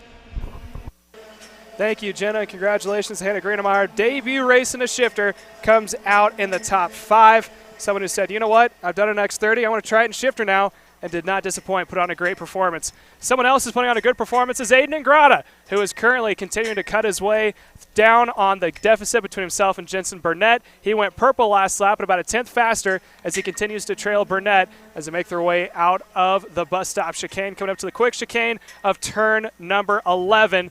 Ingrata just might be able to get it done as he has driven back up and now trying to break down the neck of Jensen Burnett, making their way out of the hairpin. Here they go towards turns 13 and 14 here. We're at the halfway marker, this time by the stripe in this X30 Junior main. And while Aiden Ingrata has caught Jensen Burnett, he hasn't really done much with him since getting there for the last 3 or 4 laps. And that may be by design, just to take it easy here in the middle section of the race. No need to go absolutely crazy. They're pulling away from Max Taylor and Jesus Vasquez Jr. at the moment, but both of them just hit their fastest laps of the session as well, so I wouldn't say they're taking it easy by any means. 10 in, 10 to go. Ingrata and Burnett through turn number 3. We'll watch them go over towards the bowl. Here's Max Taylor and Jesus Vasquez Jr., 3rd and 4th. Fastest lap of the session goes to Caleb Gaffera down in 7th. He's gone by Cameron Brinkman. Next up is Brandon Carr, who was just about a 10th up from across the line. So Caleb Gaffera's already gone by Carr now. Setting his sights next up will be Ernesto Rivera to get himself into the top 5. He's still 5+ seconds back, so I don't think you'll see Gaffera really get anywhere besides the top 5, but he should be able to get himself up to there at least, as Ernesto Rivera is only a little bit up the road. Gaffera having a heated battle back behind your leaders right now. Yeah, Gaffera actually dropped a wheel coming out of the bus stop for that quick little left-right chicane. Just about the back right, lost him a little bit of time there as he was able to recoup and continue on in his battle. Again, there's the shot of your leaders making their way down into turn 1. That CRG of Aiden Ingrata continues to follow your leader, who is running in the Tony kart with Ryan Perry Motorsports, down into turn number 1, now to turn 2 and 3. Ingrata, like you said, probably just biding his time, saving his tires and equipment to try to make a move in the latter parts of the race. Here they come through the bowl this time. Again, 8.5 laps to go. The margin, 1.8 seconds. I mean, it's just absolutely come unglued from the top 2 back to 3rd and 4th.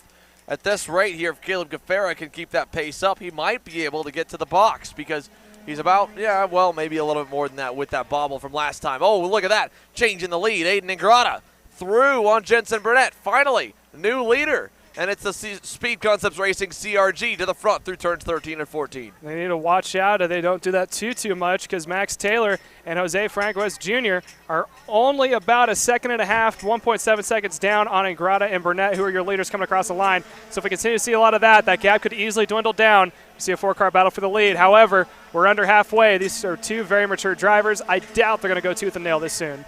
No, they're going to keep it at least relatively smart about this one. Jensen Burnett drove a great race yesterday, trying to do the same thing here today. 7 laps to go, 13 laps complete, working towards the final couple races. We've got the X30 Masters and the Shifter Masters still to come here before the X30 Pros will get underway, so we'll have a bunch of pre-race interviews for the X30 Pro Division. 7 laps to go here for X30 Junior as they go down the back straightaway. Aiden Ingrata leading for the first time here in the main and trying to pull away, but it's really looking like an inverse or about the same as where we were a few laps ago, with Jensen Burnett taking the place of being the driver in second, right on the bumper of the leader. 7 to go, this time by the stripe.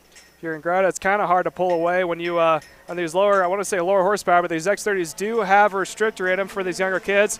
With the wind being how it is, that toe is just immense going down into turn 1. There's a good shot of 2nd and 3rd of Taylor and Vasquez Jr. running down into turn 1. They've been nose to tail most of the race. Kind of the exact same situation we've seen with both Ingrata and Burnett as they're snaking their way through turns number 3. Now setting up for the big old bull turn, coming over, leading into the bus stop chicane. There are your 2 leaders in the back, and Ingrata has pulled away ever so slightly, about 2 kart lengths over the second placement of Burnett, and it looks like Ingrata is still the fastest kart on track. No major switch up in the back. Gaffera made it to get up into P6. He is now at 13 spots. Garcia has moved up 5 spots to P8, and Miller sitting in the 9th position. Brandon Carr has fallen all the way back to 10th after leading on lap 1. Yeah, a little ways back here for Brandon Carr. Again, same issue he struggled with yesterday, just not having the best race pace overall. He's backed up all the way to his teammate, Michael Costello, in the fellow Team Benek EOS kart that started dead last. So you got guys going from the front to the back and the back to the front with the Benek team meeting in the middle right now. 6 to go as Jesus Vasquez Jr. following Max Taylor across the line. That time by, again, they matched their best at a 1:09. It was 2/10 off the lap set by Aiden Ingrata that time around. Caleb Gaffera about a 1/10 of a second quicker. He's only a second back from his teammate Ernesto Rivera, so that'll put him inside the top 5, or at least at the doorstep of the top 5, in about probably 4 or 3 laps at this rate. 6 to go here in the X30 Junior main event, and Aiden Ingrata, Jensen Burnett continuing to show the way. Rubber band effect definitely coming into a play when they go into the. Oh, there's a pass for third, I should say. That is Max Taylor able to get, or sorry, that is Vanquist Jr. able to get around Max Taylor. Taylor falls back. Vanquist Jr. up into P3. Let's see if Taylor is going to have anything for Vasquez as they make their way into the back parts of the track. Now they're going to come on the main stretch. If there is a pass, it's probably down into turn number 1. Yeah, again, they aren't in really any rush to kind of make those passes or not make them at this point. The only reason I think Jesus Vasquez Jr. would make that pass this early is if he thinks he can pull away. Taylor back on him, going to go back for the position in turn number 1.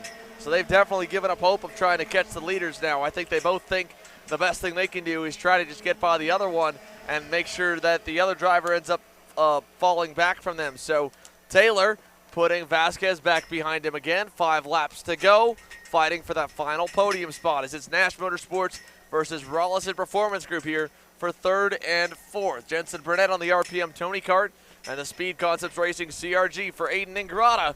1 and 2, about 2.5 seconds up the road and growing, with Ingrata continuing to lead here into 13 and 14. Ingrata's done a great job, opened up about a half a car length to 2 kart lengths over second placement of Burnett by himself, which is kind of impressive to do, especially with no help, no tow. He's done that all by himself, so they are making their way. You can see the leaders at the bottom of the screen. Here comes the battle for 3rd. Again, we had a new 3rd placeman. Coming across the line here was Max Taylor, able to get around Vasquez Jr. to make their way down into turn number 1. 4 laps to go. We are approaching the checkered flag here. It's going to be 3 to go next time by. So there we go, 3 to go next time by. Aiden Ingrata, Jensen Burnett. A great weekend here for Jensen Burnett. What a way to kind of return back to the Pro Tour and to build on his rookie junior season. I mean, this is a kid that's come along a lot in a short amount of time, and it has been a breakout weekend for sure here in Salt Lake City for the Ryan Perry Motorsport Tony Kart driver. Yesterday's big breakthrough win. Today looking to back that up, try and get a weekend sweep here. Fellow Canadian Rocco Simone was able to pull it off in micro. Why can't Jensen do the same here in junior? Well, he's got his fellow Canadian as well, Aiden Ingrata, leading. And look at the dust going across the racetrack here. Wow. All across there coming through turns 13 and 14. Here come the leaders across the line. 3 laps to go. Who can survive the dust storms here in Salt Lake City? And again, like you were saying, the video doesn't do it justice how it is in person. Some of the parts of the track you can barely even see. The mountains are out of view because of how much dust is kicked up in the air for us.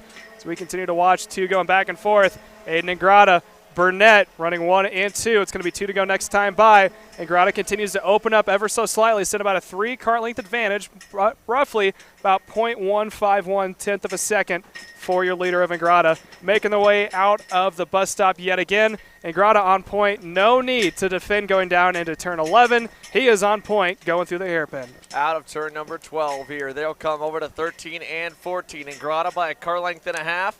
Jensen Burnett through turn 13, the right-hander, through 14, over to 15 and 16.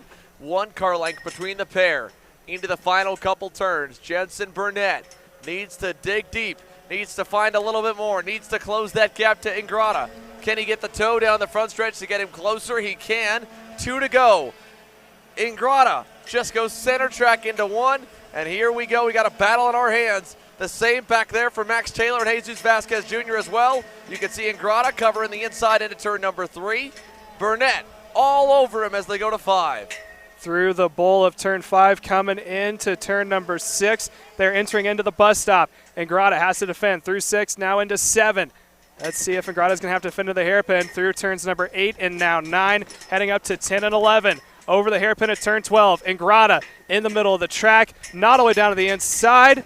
doesn't need to do it because still Burnett not close enough to make a move, but now he tries a crossover. Burnett goes the high line heading into 13. Ingrata going to keep it low, keeps it pinched nicely. Easy does it. White flag coming this time by. 1 lap to go here in X30 Junior. Aiden Ingrata and Jensen Burnett dueling it out. Max Taylor, Jesus Vasquez Jr. having a battle of their own for third. Here they go across the stripe. Ingrata stays low. Burnett's going to force him to stay there. Ingrata nearly loses out into the corner. Sends it deep, gets himself back clear. Burnett to the outside into 3. And again, Ingrata trying to hang on. Burnett trying to get the run. He can't do it. Over to 4 and 5. Through the bowl of turn 5, Ingrata has got to hold on just for another half a lap. Making the way to the bus stop. Burnett, probably the closest he's been in a while, entering into the bus stop, is in the tow. He's going to have to hope that it comes into overdrive here as they make the way through the quick little chicane after the bus stop. Into turn 12. Ingrata is going to go the middle to bottom to defend. He's down the low side. Burnett's going to try for a crossover, look for a possible move. He gets to the inside. Now he's on the outside heading to 13, Xander. Almost clear into 13, trying to clear himself. Ingrata gets into him. They're together. And up and over, and Burnett gets turned. Here comes Vasquez Jr. Here comes Max Taylor. Aiden Ingrata was trying to run him wide, and they touched wheels, and Burnett is stuck in the sand. Aiden Ingrata will cross the line to score the win, but there will for sure be some fireworks in the protest barn. Ingrata victorious on Sunday here in Salt Lake City. Unofficially there, Jensen Burnett ends up stuck on the side of the road with a DNF on the final lap. Jesus Vasquez Jr. gets to second, and Max Taylor third. Caleb Gaffera, if there is any kind of a penalty for Ingrata that puts him off more than 3 spots, it would put Caleb Gaffera onto the podium for the back of the grid. That would be impressive. He ends up 4th, Ernesto Rivera 5th. Let's take it to the rest of the finishing order here for X30 Junior. Max Garcia ended up 6th, 7 spots gained. He eventually got around Cameron Brinkman and Brandon Carr. Michael Costello ended in 9th, and Stephen Miller rounded off your top 10. And, well, Jensen Burnett from P1 or P2 to 17th at the drop of the checkers. Results are unofficial. We'll wait to hear what the officials do have to say. I'm sure there will be some review on that one for sure. But 2 drivers going at it, going for the win. And unfortunately, it ends up with Burnett stuck on the inside of the racetrack. We'll go to commercial break. When we come back, more here from Salt Lake City as the X30 Pro drivers get set to go green here shortly.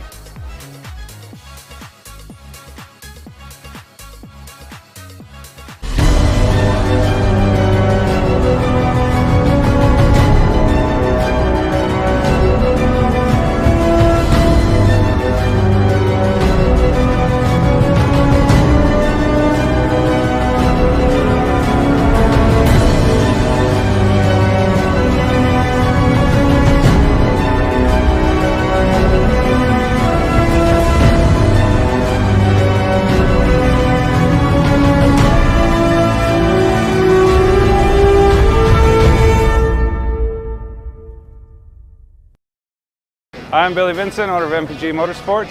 What we do at MPG is we try to keep it a nice, fun family atmosphere, try to combine sort of the bigger things and of the bigger teams and the professionalism down with sort of some of the fun, sort of family-oriented atmosphere. We try to not only develop drivers, but also the parents and the families for just in knowledge in general in motorsports. It all starts in karting. What we try to do is try to help the drivers, the moms, the dads understand the sport of motorsports in general, not just karting, but what it takes to get all the way up through.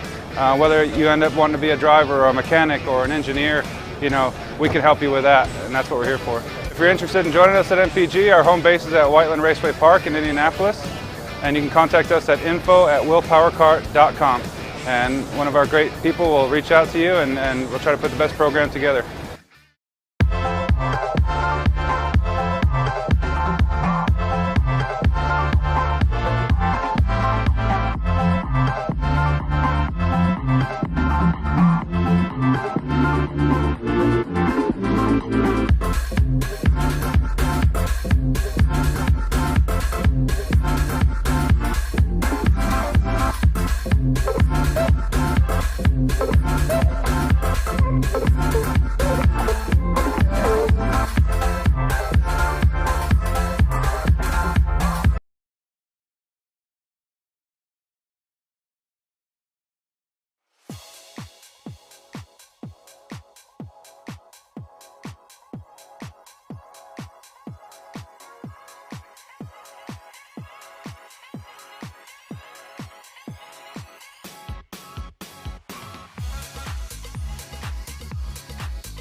flag in the air here for the 20-lap main event for the Shifter Master and X30 Master division.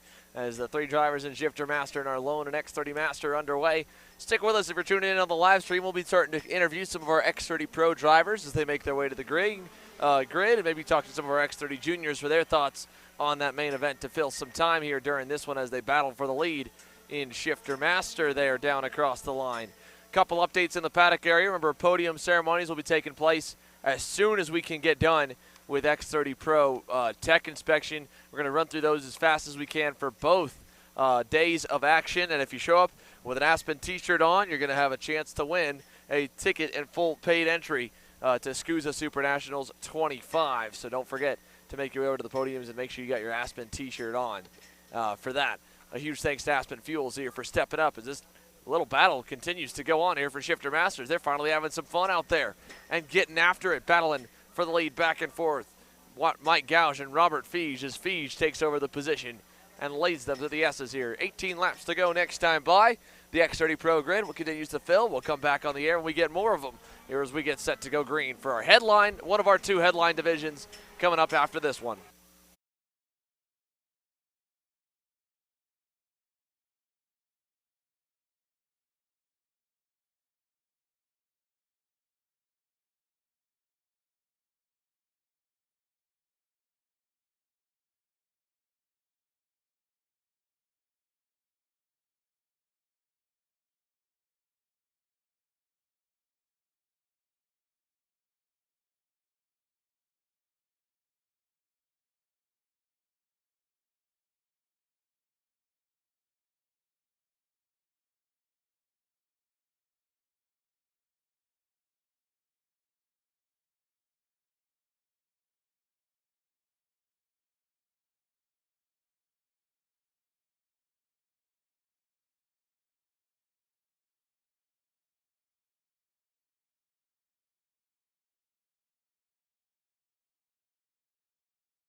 Shifter Master Field continues to work their way around. Let's send it down to Jenna Tommy, who's caught up with Aiden Ingrata, and get his thoughts about that wild finish in X30 Junior. Jenna?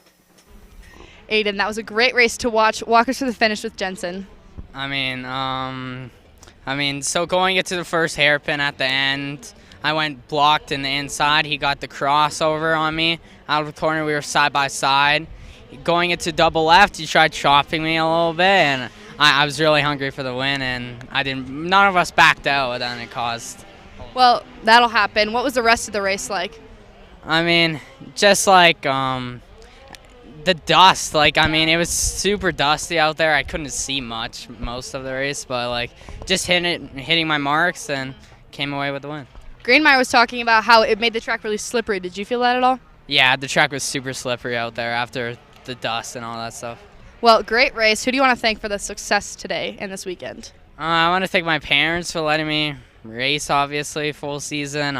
Mike, Alex, Adam for tuning my car. Mario for the amazing engines. And yeah, if it wasn't for them, I would have not won.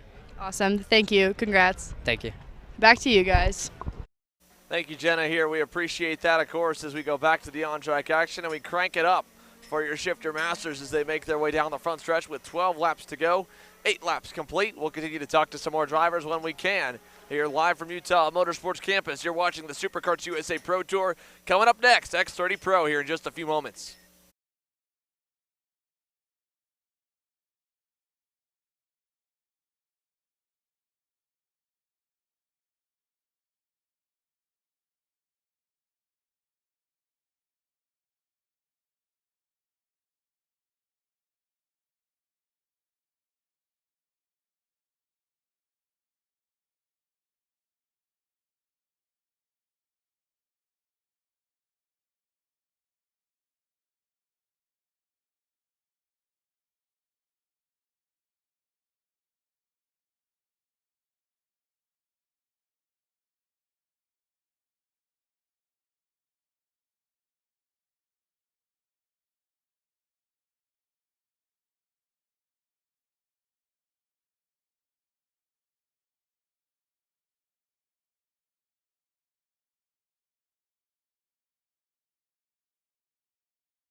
Well, ladies and gentlemen, it's time here to get the big stars onto the racetrack for the X30 Pro Division. We are wrapped up here for Shifter Master, all set and done for all but one class. You can see off in the distance, the sandstorms are just absolutely insane here right now. I mean, the dust just getting blown across the circuit. The drivers will be struggling a little bit with visibility, I'm sure, throughout the race and probably grip. It's throwing a wrench into it. It's going to make them earn it. It's going to make them work for it. Here we go. For X30 Pro Senior, again, we saw Ryan Norberg in pure form here in the pre-final today, but he's starting to have the field slowly catch on up to him. Let's see if we can't take you through the starting lineup here for your X30 Pro Division main event, presented by Speed Lab Racing Engines. Ryan Norberg again will start on the pole. Alongside him to the outside will be the Speed Concepts Racing CRG of Cameron Weinberg. To row number 2, and starting on the inside after a good drive forward from 7th on the starting grid, Pedro Hiltbrand, your OK Senior World Champion from a few years back, will line up to the inside of Paul Bocuse. Row 3 will be Marian Kremers, hot off a podium run here today in Pro Shifter, rolls off on the inside of row number 3 here in X30 Pro. And speaking of another guy running double duty, Frankie Mossman, a solid drive into the top 10 for the injured Cole Kleck in KA100 Senior. Mossman rolls off to the outside of row number 3. Row 4, ZCD, Zachary Clamandamello in its debut weekend with the Paralympic USA squad is going to get set to roll off to the inside of Paulie Massimino, who had a good bit of pace here today, but ultimately a rough start getting through with contact with Laurent Legault early in the pre-final that marred him down to an 8th place result. Jeremy Fletcher in the Ryan Perry Motorsport Tony Kart will try to back up a solid run from yesterday and go up off 200cc wins here this weekend to move himself up from 9th on the grid into a top 3, top 5 position. And to his outside of 6 spots from the drop of the green in the pre-final, Rawlison Performance Group's Hayden Jones. Moving further back down the grid here, Christian Brooks has returned to the Superkarts USA Pro Tour. We've talked to him a little bit this weekend here. He's felt really good about his CRG Speed Lab Engines package, and he's hoping that his Nash Motorsports boys have him tuned up and ready to try and contend for the win. He rolls off 11th on the inside of row number 6. To his outside, one of his proteges under the Nash Motorsports group, driving a Nash Motorsports EOS kart, Blake Nash, the 100cc standout from 2021 in his rookie 125 Pro Division season. Row number 7 will be the number 361, another Nash Motorsports driver of Jacob Hoover, his debut with the operation. To the outside, Jason Leung in the Rawlison Performance Group Cosmic. Row number 8, Dante Yu in the Nash Motorsports EOS kart as well, lines up behind a couple of his teammates along with the RPG of Leung. To the outside of him, the RPG Cosmic of Donovan Bonilla. Kyriako Sukas in the Speed Concepts Racing Red Speed in collaboration with Alex Keys Racing lines up to the inside of Dalton Haynes in the Team Bennick, number 317. And rounding the top 20 will be Timothy Carroll, who had one of the highest charges up the grid in the pre-final from 7 spots gained to 19th. To the outside of him, Ryan Vincent. Laurent Legault and Wes Duchak will line up on row number 11. Row 12, Alex Noiz and Adam Ali. Row 13, Gabriel Cower and John Burke. And Julian DaCosta will line up in 27th as we get set to go green one more time in Salt Lake City. It's been a beautiful day of action up until the last hour or two. You can see that low visibility. That's not rain. That's not clouds. That is dust blowing over the Saltlands here in Utah. And man, is it going to make things interesting here if it comes our way any bit at all. Ryan Norberg has the field together at the end of turn number 12. We'll start to pick them up and get set as we complete the outlap. Cameron Weinberg, the rookie sensation, already has one 125 Pro Division win on the year. Looking for some more. He's trying to get the CRG to victory lane when Cole Kleck had the pace to do it yesterday before getting involved with a wreck at the line, battling for third and leading some laps. Weinberg tuned up today, lines up on the outside. Pedro Hiltbrand had race-winning pace yesterday, got there too little too late. He lines up in third.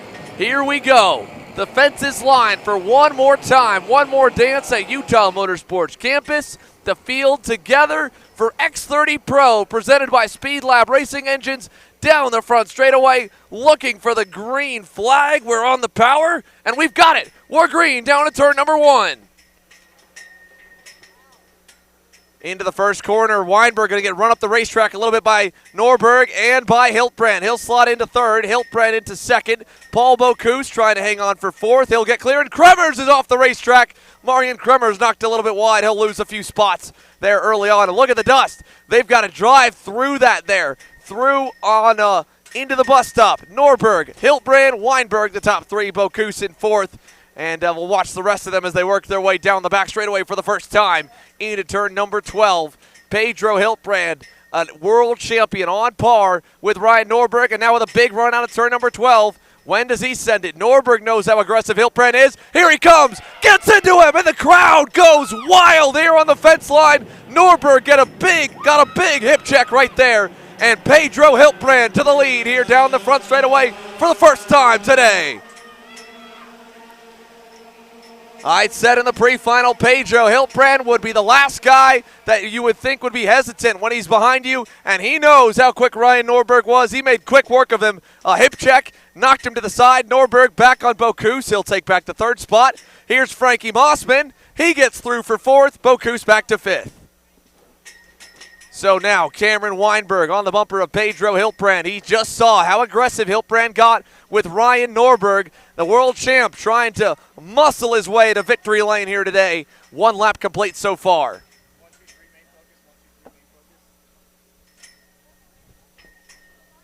Out of turn number 12, Hiltbrand defending a little bit. Weinberg doing the same. Norberg trying to stuff Weinberg. Here he goes down the inside. Weinberg going to hang tough on the outside lane. He'll fend him off there for second. And Pedro Hiltbrand gets a little bit of separation still. Norberg knows all the animosity that's been going on in the paddock, how much everyone has been up in arms over the last few days, and Norberg now looking for second again, this time turn one.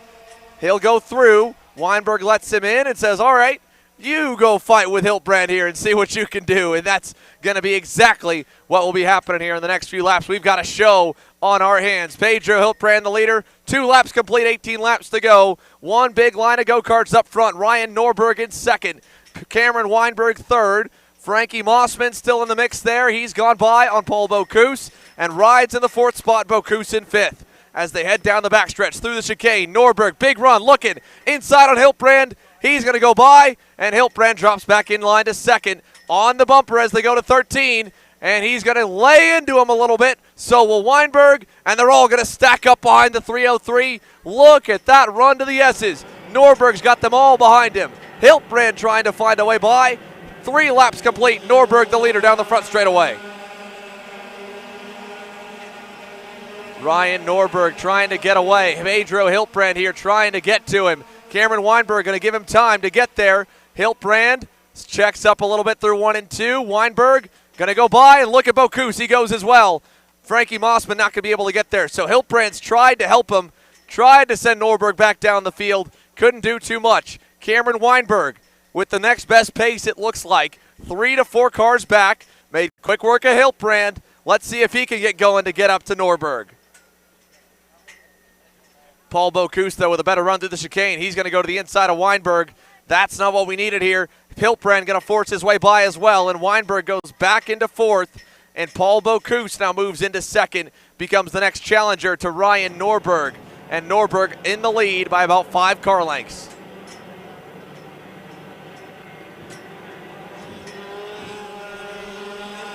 Down the front straightaway here, 4 laps complete, 16 laps to go as they come down to turn number 1. Cameron Weinberg on the bumper of Pedro Hiltbrand, just waiting behind him here as Frankie Mossman has come under pressure for that 5th position. He's got them knocking at the door. Paulie Massimino right there. Jeremy Fletcher is 7th.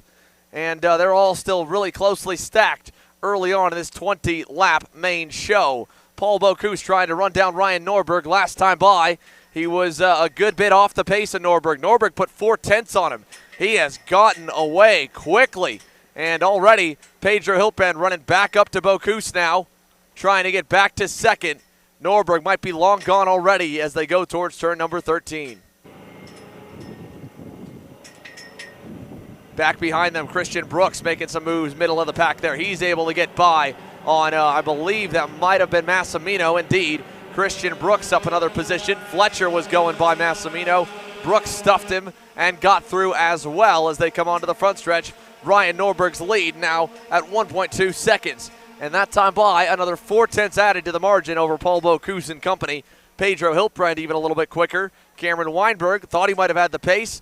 Not right now as the field goes by, and there's a little bit of dust kicked up there coming out of turn number 2. 15 laps to go here this time, as we work through. 5 laps complete. Still early on, still a chance for someone to hunt him down, but he's building that gap up pretty quickly and pretty massively here. Pedro Hiltbrand had good long run pace yesterday in the PSL Karting Bureau Art.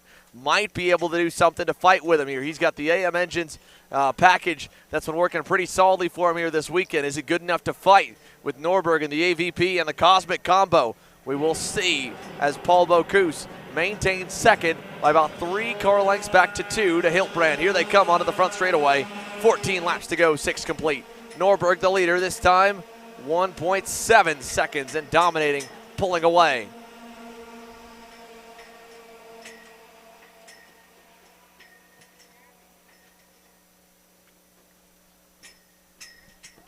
As they go through turns 4 and 5 here, 6 laps completed. Again, 14 to go, not much left to add on, as we haven't seen too much change inside your top 10. One driver way off over outside of turn number 3, but that was pretty far back down the order. Pedro Hiltbrand trying to give everything he's got. Big run of steam here closing into Paul Bocuse. Looking to send it on the inside, and he does. Little bit of contact on the way by, but he gets through. Bocuse signals to work together with the group behind him, and he'll stay in line as they go through. Paul Bocuse back to third.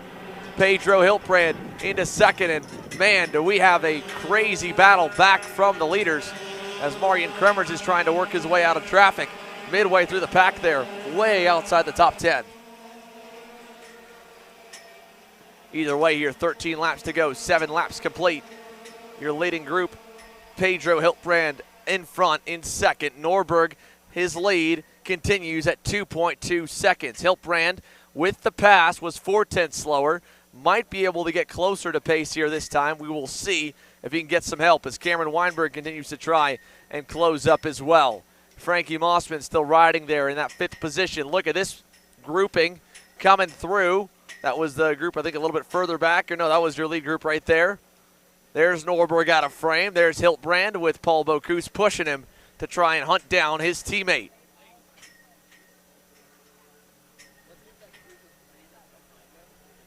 So Pedro Hiltbrand, Paul Bocuse lined up. Then they've got 3 more back there, and then 3 more back here. Hayden Jones' pack coming out of the final corner with Christian Brooks and Paulie Massimino in tow. Brooks had worked his way up into 7th, and now Jones has gone by both of them, making up a couple positions. 3 spots gained for Hayden Jones. Here's a little pass up in the middle of the group as Cameron Weinberg gets passed by Frankie Mossman. Mossman on by and in further to the top 5 as he takes over the 4th position. Weinberg back into 5th. Just ahead of Jeremy Fletcher in the 6th position, who's also just kind of cruising there at the end of the train. He's got his teammate and Paulie Massimino 2 spots back. Massimino's since gone by on Christian Brooks, reclaimed that 8th position. Jacob Hoover, edge of the top 10, a little bit further back from this trio here with Jones, Massimino, and Brooks headed through turn number 12. But not much going on right now. Jeremy Fletcher there, going to make a move on Cameron Weinberg. He'll get by for that spot. That was for 5th, or for 6th. Jeremy Fletcher, yes, 5th, sorry, able to get by on Cameron Weinberg, who's quickly dropping backwards.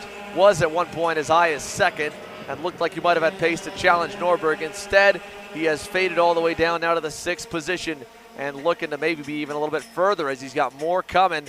Massimino and Brooks are on the way. So is Hayden Jones. Problems for Dalton Haynes here. He's just pulled into the scale line just in front of us to the 317. Out on a rough weekend here for the Team Bennick driver. We go back to the lead. And again, Pedro Hiltbrand, his gap to Norberg. Another 3/10 added last time by for Ryan Norberg. A 59.4 to Hiltbrand at a 59.7. Paul Bocuse not able to do much better, a 59.8. Frankie Mossman just kind of cruising there in 4th. He can't really get much more out of it either. Fletcher in 5th. And then Cameron Weinberg in the 6th spot. Hayden Jones in 7th. Across the line, halfway in and halfway home. Ryan Norberg en route for another dominant run here in Utah, similar to what we saw in 2019. Absolutely unreal stuff for Norberg.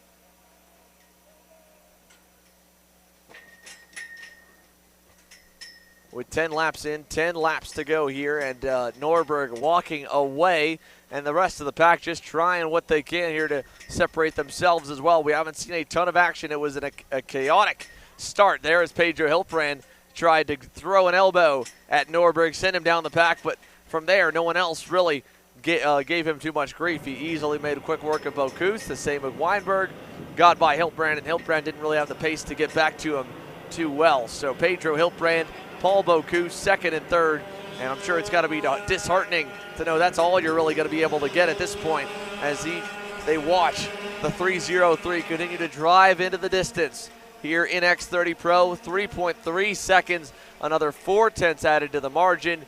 Just unreal through turns 1 and 2. Hiltbrand, Bocuse, I mean, the domination that Norberg and the RPG crew have put on is just unprecedented. And, of course, there's the dust storm going through turn number 5. It is coming up here, and we're seeing more of it blowing across the racetrack over in 6 and 7. Amazing that they're able to drive and still hit their marks in these conditions, as we see here Paulie Massimino having gone by Cameron Weinberg, Christian Brooks, fellow CRG driver, the next in line to go, as Weinberg has fallen all the way down to the 8th position and continues his backward slide.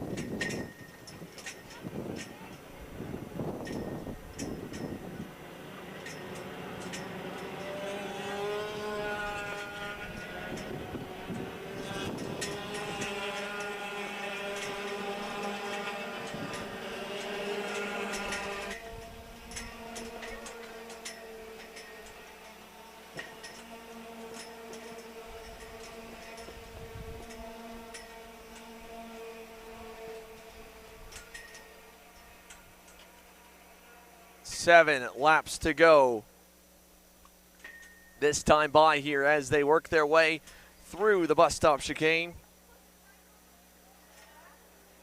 and over towards the final few sectors of the racetrack here. We're well into the second half of this one. No major changes all the way through towards turn number 12. Massimino, Weinberg, and Brooks. 7th, 8th, and 9th right there. And again, Blake Nash now working his way to the top 10, has climbed his way back up the order a little bit.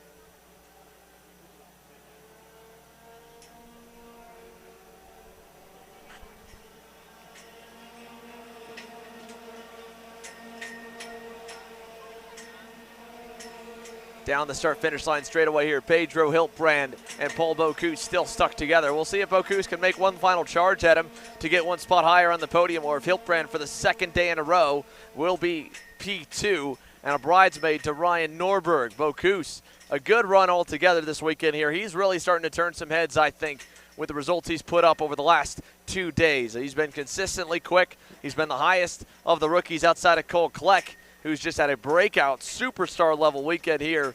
And so for Paul Bocuse, again, he came into the weekend saying, man, I wish people would give me a little more respect or believe in me a little bit more that I can get the job done. And right now he is trying to chase down a former world champion in Pedro Hiltbrand, and he's reeling him in a little bit.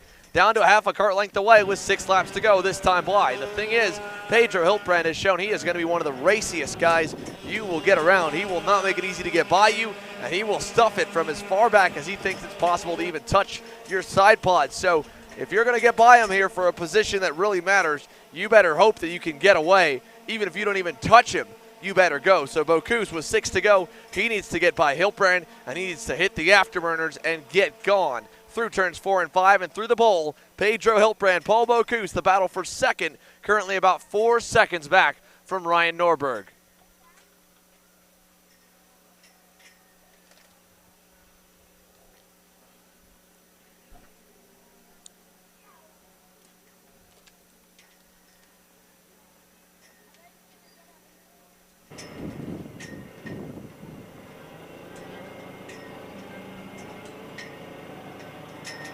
One car length between the pair here through the S's. Paul Bocuse really strong coming out of turns 13 and 14. 5 to go this time by as they work their way on through and down towards the start-finish line once again. And we'll pick them up down by turn number 1 here. Paul Bocuse, Pedro Hiltbrand for second and third. Frankie Mossman last time by was even to them too, and he's about a 6/10 gap back in the 4th spot. So he's hoping maybe they fight a little bit, open the door for Mossman to get in the middle. Then Jeremy Fletcher in 5th, Hayden Jones in 6th, Cameron Weinberg in 7th, Massimino 8th, Christian Brooks in 9th, Blake Nash in the 10th spot. And oh no, we've got a problem. Timothy Carroll has gone up and over by turn number 3. And he has also been collected with Marian Kremers. So Marian Kremers and Timothy Carroll have got into a massive crash at the exit of turn number 3. For now, we stay green. They're going to check him out, see if they need to call this one. That could bring an early end of the day. Ryan Norberg leads, 4 laps to go here this time as they work their way down to turn number 1. Pedro Hiltbrand hoping the clock runs out because he knows that he's got company on the way. Bocuse is coming.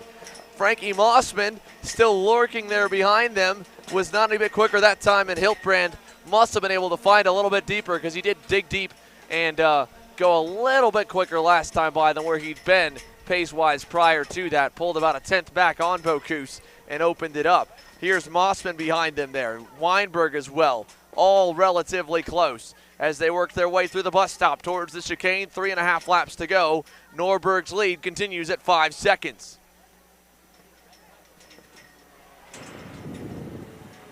Marian Kremers pulling into the pit lane here just behind us here, and Ryan Norberg leading into the S's once again here, just absolutely flawless. And a 5-second margin that continues to grow while Pedro Hiltbrand and Paul Bocuse continue to battle behind him. Norberg across the line already. Here comes second and third. Bocuse with a better run here this lap, 2 car lengths back. Pulls in line to 1 car length away by turn number 1. Is he going to be close enough for a dive through 1 and 2? Let's see. Not close enough there. Maybe turn 3. Oh, yellow flags waving in turn number 3 for the incident with Timothy Carroll. So no move made there for them. Actually, that was Julian DaCosta. My mistake. Carroll's still running. That was Julian DaCosta in the 378. Julian DaCosta coming together with Marian Kremers was the driver that flipped up and over in turn number 3. And mixed up one of the RPM Tony cards. So Julian DaCosta running inside the top 15. Had good pace here this weekend for a rookie. And his Pro Tour debut in the senior class, unfortunately, ends this one rough. And here we go. Double sticks in the air. Oh, that's going to do it. No, red flag. Checkers are out. We're done. The red flag's coming for Julian DaCosta. They're going to check him out and check the on-site medical team. And the red flags will go. They're going to slow these guys down instantly as the checker and red flags fly. Ryan Norberg has been declared the winner in a 2-lap shortened main event for X30 Pro as Julian DaCosta and Marian Kremers came together. DaCosta ended up flipped up and over at the exit of turn number 3. We don't have a replay of it to show, unfortunately, but we wish the best here for DaCosta, and that's going to bring them into the scale line. So they're going to bring them under double yellow standard into the scale area and conclude this weekend early. Norberg is your winner. Hiltbrand unofficially second. Paul Bocuse third. Along with that, Frankie Mossman, Jeremy Fletcher fourth and fifth. Hayden Jones sixth. Paulie Massimino seventh. Cameron Weinberg eighth. Christian Brooks in ninth. And Jason Leung rounds the top 10. We're waiting for any further confirmation of updates to that, but Speed Lab Racing Engines X30 Senior ending under red flag conditions. And Ryan Norberg's streak will roll through Utah here as one of the winningest drivers at Utah Motorsports Campus in the modern era. They'll bring them into the scale line here. There's Christian Brooks and on through. We'll take a commercial break. We've got podium ceremonies to come. Once we get cleared, we'll give you also an update when we can on Julian DaCosta, the Ryan Perry Motorsport Tony Kart driver that was involved in the incident causing the red flag and early end to this X30 Pro main event.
USA, a top-level performance team with unmatched hospitality, offering a full-service driver development program with year-round testing available in Miami, Florida, and the official North America racing team of Parolin Racing Chassis.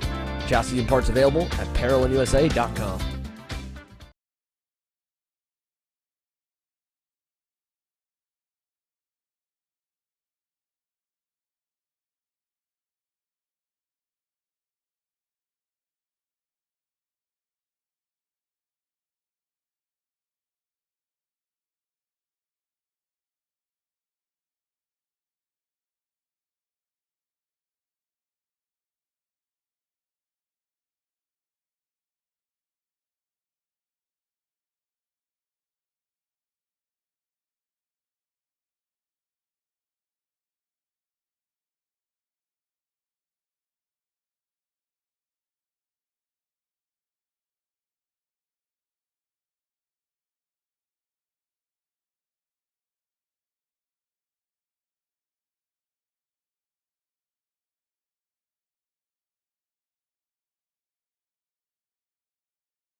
Back here, and we've got the first of our few post-race interviews ready to go. Obviously a little bit shortened, but I don't think it would have changed the result for this guy here. Jenna Tommy is caught up with your race winner, Ryan Norberg. Jenna? Ryan, your second win this weekend. You're walking away with $5,000. How are you feeling before we get into the first few laps? Really good. Yesterday, obviously, the race was a lot tighter, and so all the stuff we did overnight really worked, and we're back at the pace that I like to be here. This is the track that I look forward to the most on the calendar, and so yesterday I really wasn't happy with my pace, even though we won. So today it was good to see the results. Why do you look forward to this track so much? What's so different about it? I just like that I can, my line around here and just managing the tires a little bit differently. It all comes down to managing tires, and so just from the pace lap to the last lap, I'm managing. So even out of the pits, I'm managing my tires, and so it's something that I've worked on a lot here, and I have a line that works well around here, and so it's just a track that I know that in the final I have an advantage on everybody. Yeah, it obviously works for you. Can you talk us through the first few laps when you were battling? So, yeah, I got a decent start. The only issue is it was Pedro behind me, and Pedro's smart. He's not going to let me just get away. He knows the routine, and so when we're going down in the hairpin, he was 2 carts back. I couldn't tell, but I was like, he's going to try it, so I might as well defend. And then I defended, and then that basically sealed my fate that they're going to go by. He did a nice over-under, and then Cameron came through. And at that point, everybody was trying to run me off, and so I was just trying to get in line and get back going again. And luckily I did, got in line and just kind of, work my way back through. I know I have the pace, so it's just, wait for everybody to separate out, spread out a little bit so they can't tag team me, and then, just get back to the lead and go from there. Yeah, that seems like your strategy overall the last few years. You have the pace. You wait for the people to wreck in front of you or behind you so they're not right on you. The race got cut short, but you're still here winning. Did you see what happened between Kremers and DaCosta? No, I didn't, but I mean, I hope the best for the driver who crashed. I mean, that's terrible. There's 2 bad accidents 2 days in a row, and so you don't like to see that at all. So, you know, best wishes to both of those drivers, and, you know, speedy recovery, because it's kind of sad. Definitely scary to watch. Who do you want to thank for the successful weekend? RPG, you know, the whole RPG crew, Joni, Alex, Raleigh, everybody that helped me out this week. It was a really good week, and, you know, we showed the speed that we have, and we're always fast here, so I'm glad we could come away with some good results. Yeah. What are you going to do with the $5,000? I don't know, save it, buy a car. I don't know. Everything's so expensive right now. I don't want to buy anything. Yeah, awesome. Thanks, Ryan. Great weekend. Thank you. Back to you guys. Thank you, Jenna. Here, we'll let Ryan Norberg get back to getting ready for post-race ceremonies as, again, just a wild ending to the day here. Do have an update for Julian DaCosta. He was checked out and cleared. It looked to potentially have a chest injury, and SKUSA did not want to take any chances of that being actually serious. So as they were checking out, making sure he was still breathing and okay, he has since been checked, is okay. But that was what the reason for the red flag was. So Julian DaCosta cleared and all right, which is great news to hear. Unfortunate to be cut short a couple of laps, but not a big deal in the end of things. We didn't lose out on a big battle for the lead, just a little battle for the podium. But congratulations to Ryan Norberg, a weekend sweep and $5,000 more in the bank for the RPG Cosmic driver. The rest of the field there, Pedro Hiltbrand again second. Paul Bocuse ends up in third. We'll keep you on the mountain view here while we get set for podium ceremonies here in just a few moments.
Yeah, like, you know, I actually talked to Podiums about it. And I was talking to, Test 1, 2. And I was talking to Mike.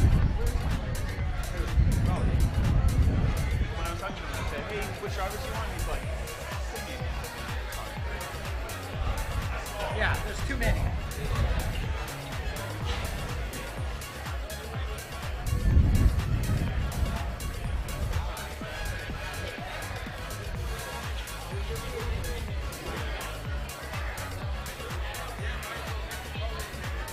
Okay, guys, watch out real quick. Step to the side.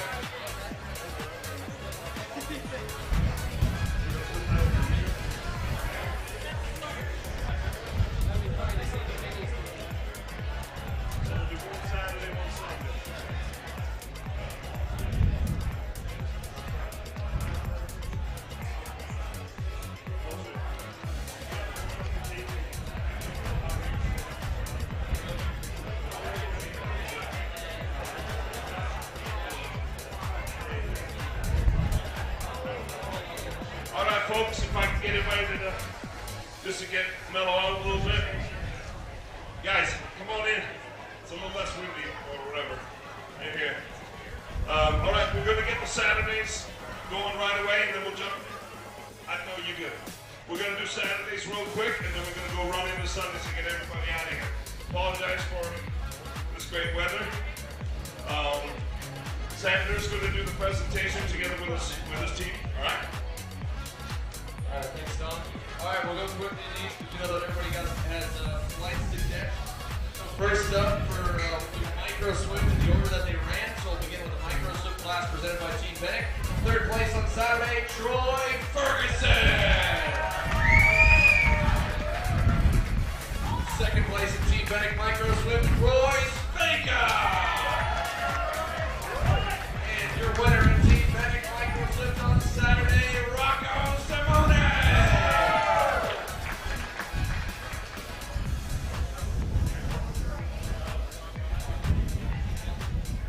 All right, guys, nice setup here. Let's get it up really quickly for our micro swim Saturday podium.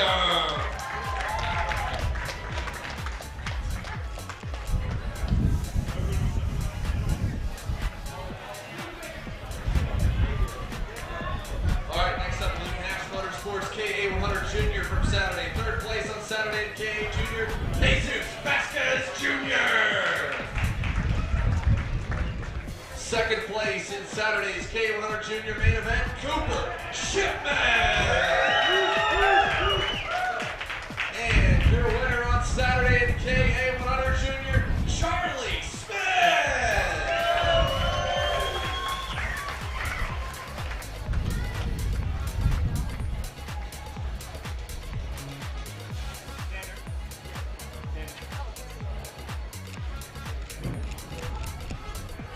Quick announcement for all the classes with prize money. Make sure to go to registration after Podiums to get your checks written.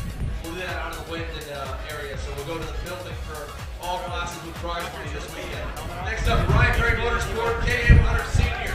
Third place, Caleb Schrader. Second place in KA Senior from Saturday, Ryan Perry Motorsport KA Senior, Cole Black.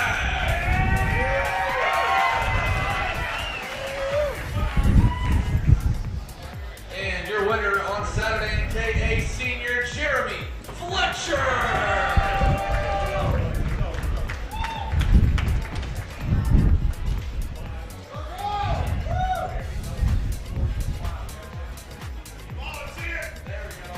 All right, let's give it up for our KA Senior podium.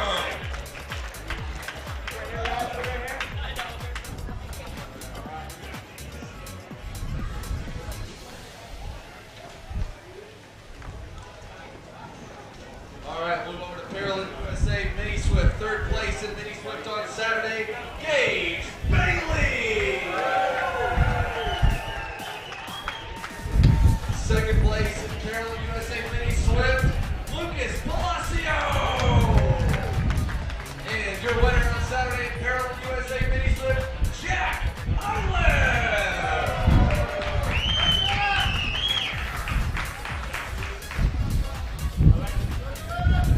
All right, one more time here. Give it up for your Mini Swift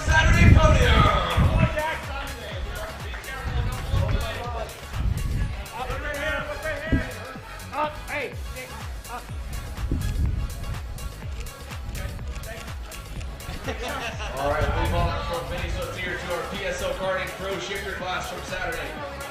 Third place in PSO karting pro shifter on Saturday's main event, Hunter Pickett. He's gonna make his way all over the PSO kart. There we go. He's working his way through the crowd, all the way in the back. Here's Hunter, third place. Second place on Saturday in pro shifter, Jake French.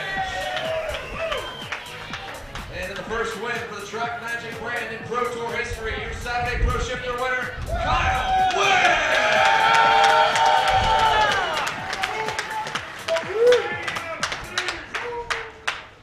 What a race here. Let's give it again for our Saturday Pro Shifter podium!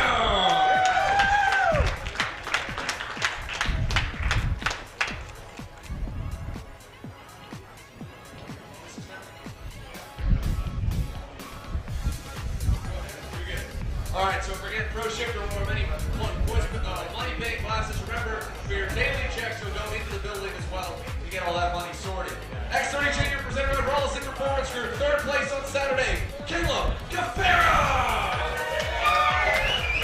Second place in X30 Junior, Max Taylor. And what a run for this kid here this weekend of X30 Junior, your Saturday winner, Jensen Burnett.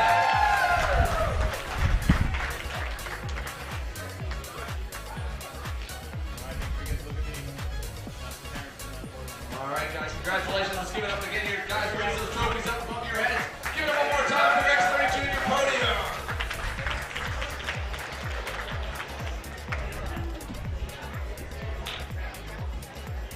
All right, next up we'll do our Shifter Master podium from Saturday here. Third place in Shifter Master, Ken Schilling.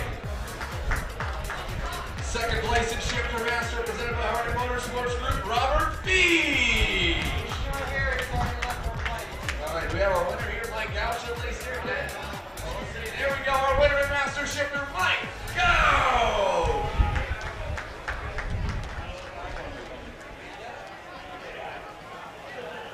There we go, help them on up. All right, thank you guys very much for being Master Shifter.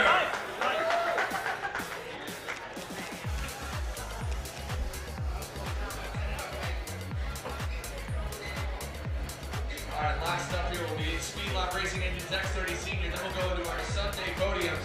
So for X30 Senior, third place on Saturday, Morgan Kremer.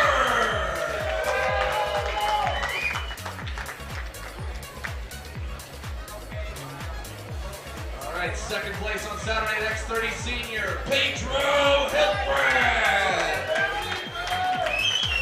And your Saturday winner of X30 Senior, Ryan Norberg.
Synthetic Micro Swift here from Sunday. Now remember everyone, we're giving away not one, not two, but 3 Super Nets tickets at the end of this if you're wearing your Aspen t-shirts. Also, all of our Sunday Podium Award winners get a free Aspen Fuels hat. And again, it's Aspen Sunday. So for Aspen Sunday Micro Swift presented by Team Medic, third place, Royce Vega! Right up here, hop on up, let me get the trophy, wherever the number 3 is. There you go, Royce. Second place, Troy Ferguson!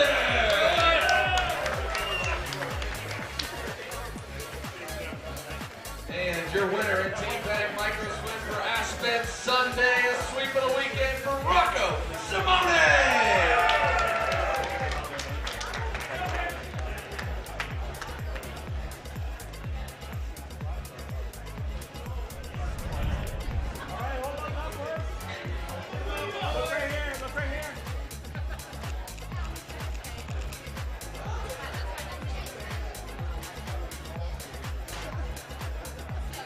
All right, so we're all wrapped up there. 14 bank micro swift again. Move them on. Move over to Nash Motorsports KA100 Junior on Aspen Sunday.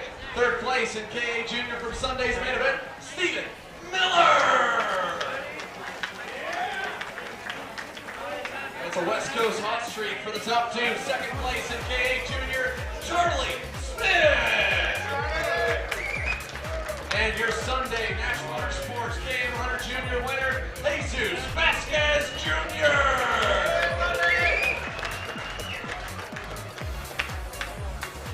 Jesus, we'll have you swap that hat out for us. We'll get everybody with the Aspen love for Aspen Sunday. And give it up here, guys. Get those trophies up above your heads. Give it up one more time for your KA Junior Podium. And everyone, do not forget, we have 3 fully funded SKUSA Super Nationals 25 tickets to give away at the end of this, so stay here to the end of the podium ceremony. Ryan Perry Motorsport, KA100 Senior here from Sunday. Third place on Aspen Sunday in KA Senior to Adam Ali. Second place, Alex Stanfield. And another sweep of the weekend with a 9-second margin of victory, Jeremy Fletcher.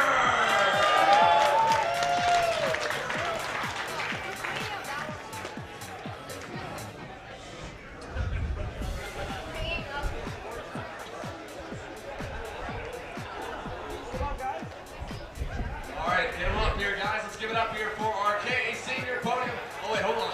Alex, pause. Aspen Sunday, change it out. No slipping on the roof. There we go. Now let's give it up again here for our KA Senior Podium for Aspen Sunday.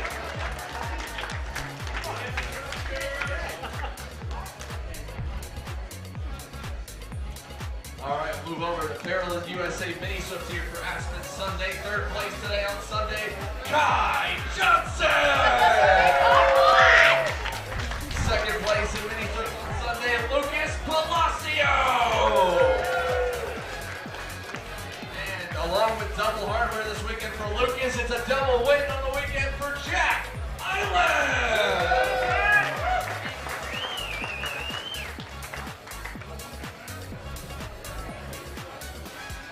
Hey, Jack is double Aspen up, shirt and t-shirt. I thought you had this. Congratulations, guys. Get the trophies up. Let's give it up for our Mini Swift podium.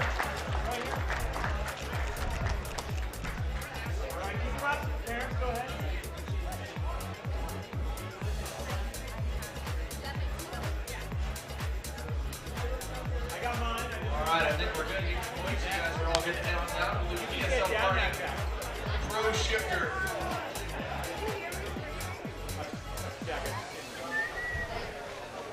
Alright, so for our PSL Karting Pro Shifter class, we've got our Sunday podium, and then of course the green for green deal at the end of it all. Aspen Fuel stepped up and added $6,000 to what was an already $8,000 weekend purse. For your Sunday main event of PSL Karting Pro Shifter, third place today, Marion Kremer.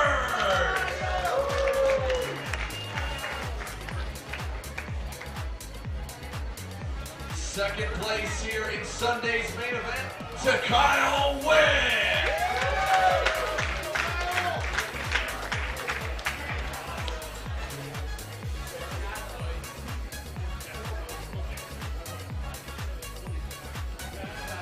And your winner at PSL Karting Pro Shifter, AJ Wyatt!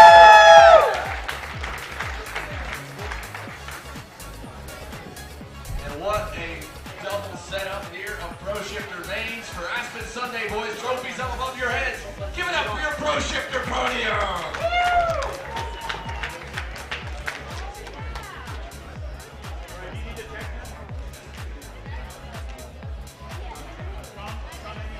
We'll have you guys come back up here at the end, last for our Pro Shifter Green for Green Challenge here at the end after our X30 Senior Podium. Let's move on now from Pro Shifter all the way to X30 Junior. For X30 Junior here, they're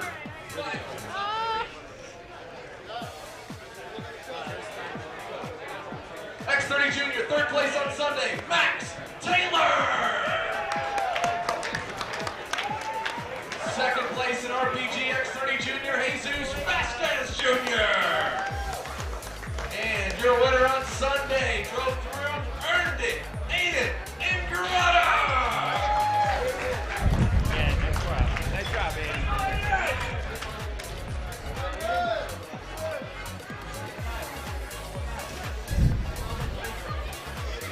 All right, boys, here, get your hats on. Jesus, right there. You got to do it. Yep, yep.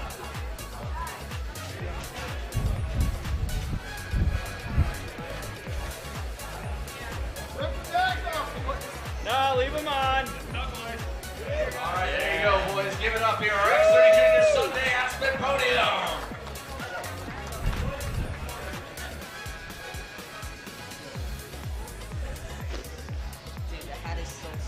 Yes, it's a little tight. Oh, it's. All right, we'll move on. Last to the X30 Senior for the single day podium. Then we'll do our pro shifter combined podium on the weekend. For Speed Line Racing, it's X30 Senior Sunday night, third place, Paul Bocuse.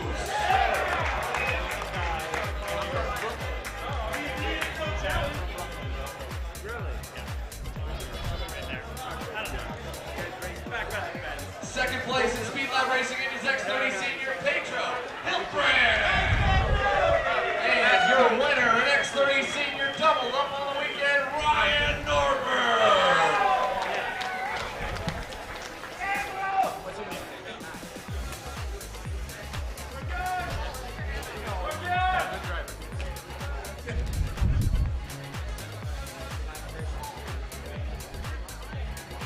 Come on, Paul.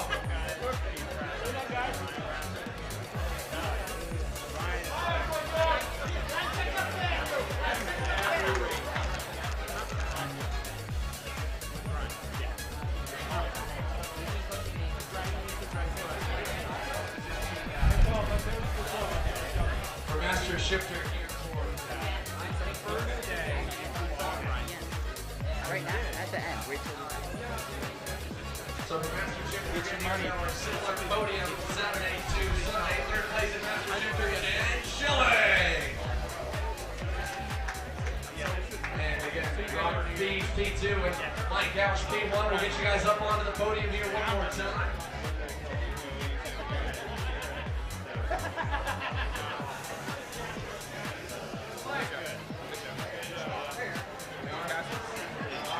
More photos here from Master Shifter podium on Aspen. Sorry, you guys got some great hats. Big thanks to our Master Shifter drivers. They've got the trophies up in the air, and we'll go ahead and get ready for our Green for Green challenge. So again, this is courtesy of Aspen Fuels, stepping up $6,000 in total. On top of all the t-shirts of all the ownership and our entire team here on site, our fuel partner here stepped up in a big way to nearly double the Pro Shifter purse. These are the top 3-point scorers at the end of the weekend. First up here, we'll go, and again, it's cash for cash, so we have money checks for all of our paying classes. This one, straight free.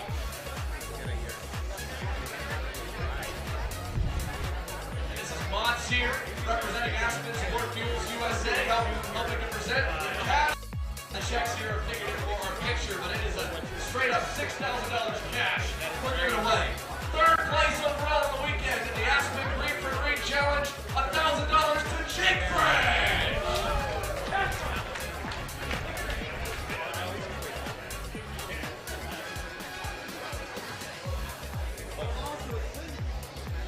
All right, we'll have Jake here. Quick photo off here for Jake there. Get him up onto the box. Now, second place in the Aspen Green for Green.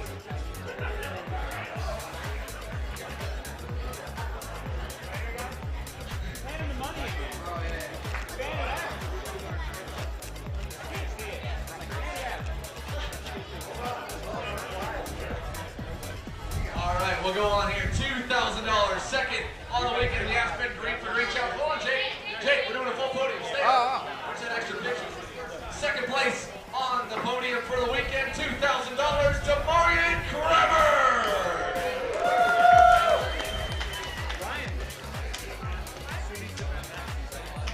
Got a quick picture here up front. Aspen Fuels. Showing off the $2,000. Two big ones.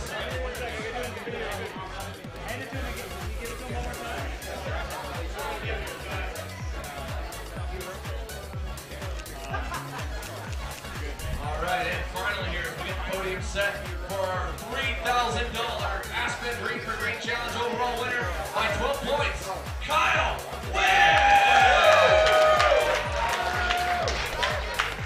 really getting out of that last final position, fourth position, and Kyle Wick, $3,000.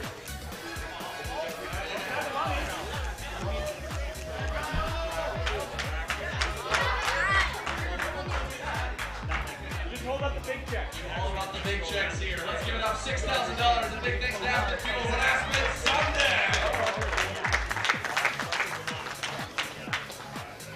All right, we've got 3 SKUSA Super Nationals tickets to give away. If you're wearing your Aspen Ford Fuels t-shirt, make sure it is easily seen. And hand it over to the man himself, Tom Kusher, and he'll be giving these away, fully funded. He goes in and he picks one. You can't see from this, so just pick however you want. Folks, here's the deal. Oh, here's a good picture on this. So guys, never ever have we got sponsorship from a fuel company and they're pushing hard for the product. And this is all up to Aspen. They say, hey, what can we do to help us? And always cash works, right?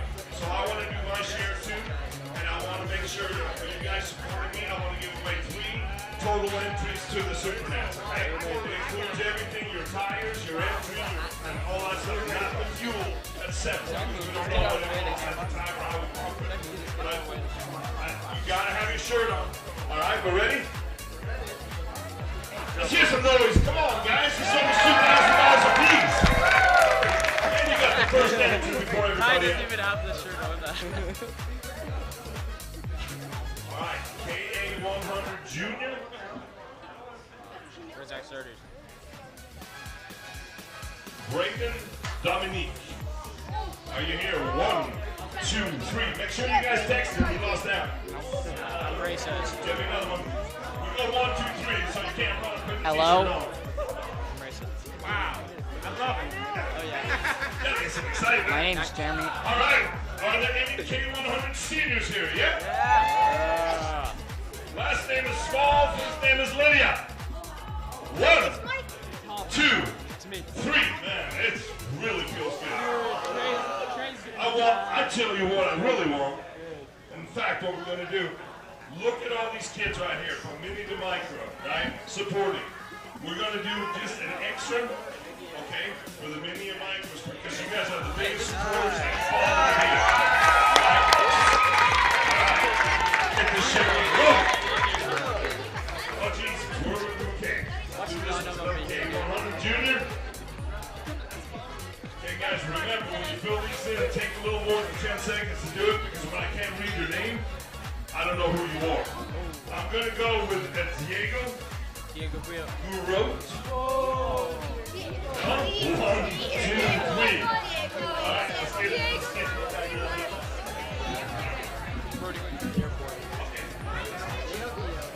We're doing Mike Goodman. All right, to make more fun, we're going to do 1 for Mike and 1 for me. That way we know it's going to work. All right, we're giving away the farm today. It's all right, I should have sworn. And we're giving away the farm.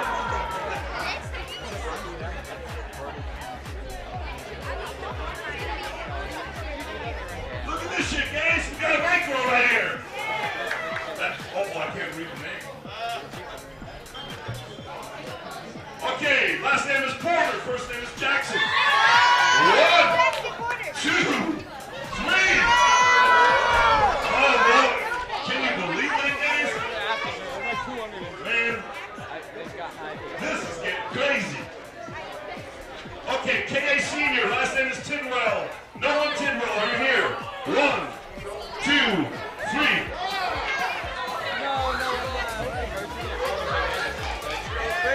Uh-oh. Is there an X30 Pro Senior? Last name is Pacus. You got a free entry to the Supernats. He doesn't have a shirt on. Say it's finished, but that's all right. I don't care. It's not here. Bill. That's wrong.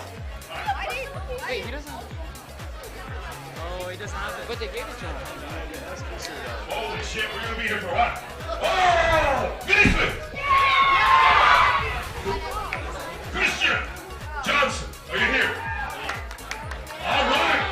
You got a free entry to the Supernats. She's going to take care of everything for you. All right? Yeah, you have to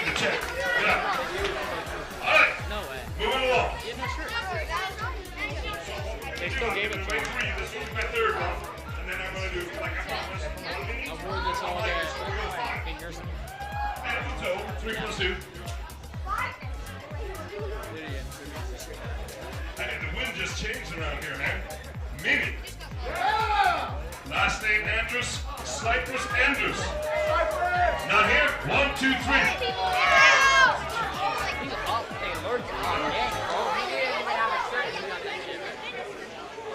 Okay, X30 Senior.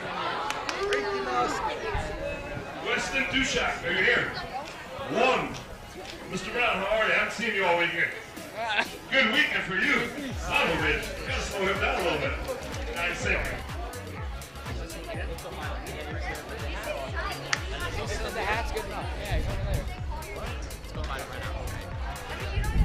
All right. The one person that doesn't need it here. Billy Musgrave right here. 1, 2, 3. Haha. Oh shit! He's got his ass been turned off. Oh, Harry! No way! What? It's always rigged. Mistake. Good job. So you got a free entry right for the soup match. You want to like 3. I guess you'll go. I don't have to ask where you're going. You really need it. We have now? 3. Okay. All right.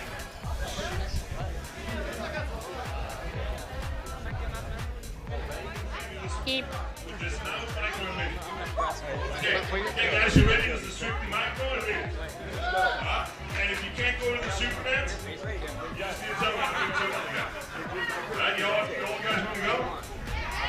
I just did.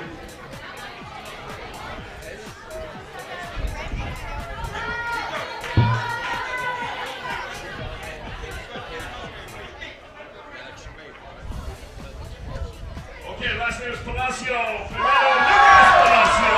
You here? Guess what? You're going to the Supermans. You want to go?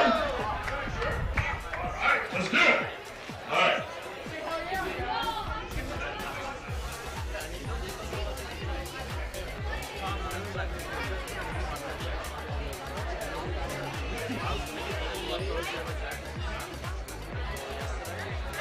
All right, guys, I just put my finger on something, and whatever it is, what is that? Royce Vega, are you here? 1, 2, 3. Too late. See you with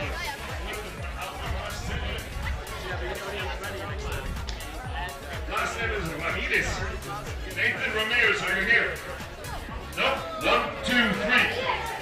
You here? So small I couldn't see you. Cool. You want to go to the Super? Okay. You say thank you, Aspen. All right. Let's call it the day, guys. Hey, thanks a million for coming out to this windy place. Thank you for coming. Thanks a lot, man. Really appreciate it. Oh, nice one, and that's been 1 shifters and everything. Get down, let me pay you so you don't come and say I have never paid you. So get down to my office and let's write your checks.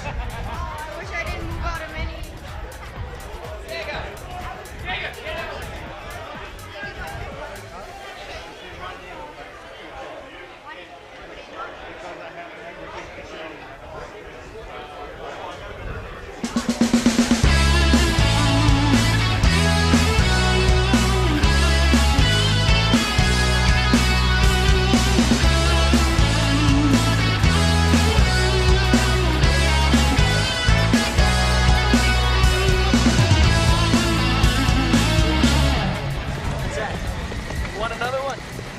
Really? I feel the need for speed. Ow!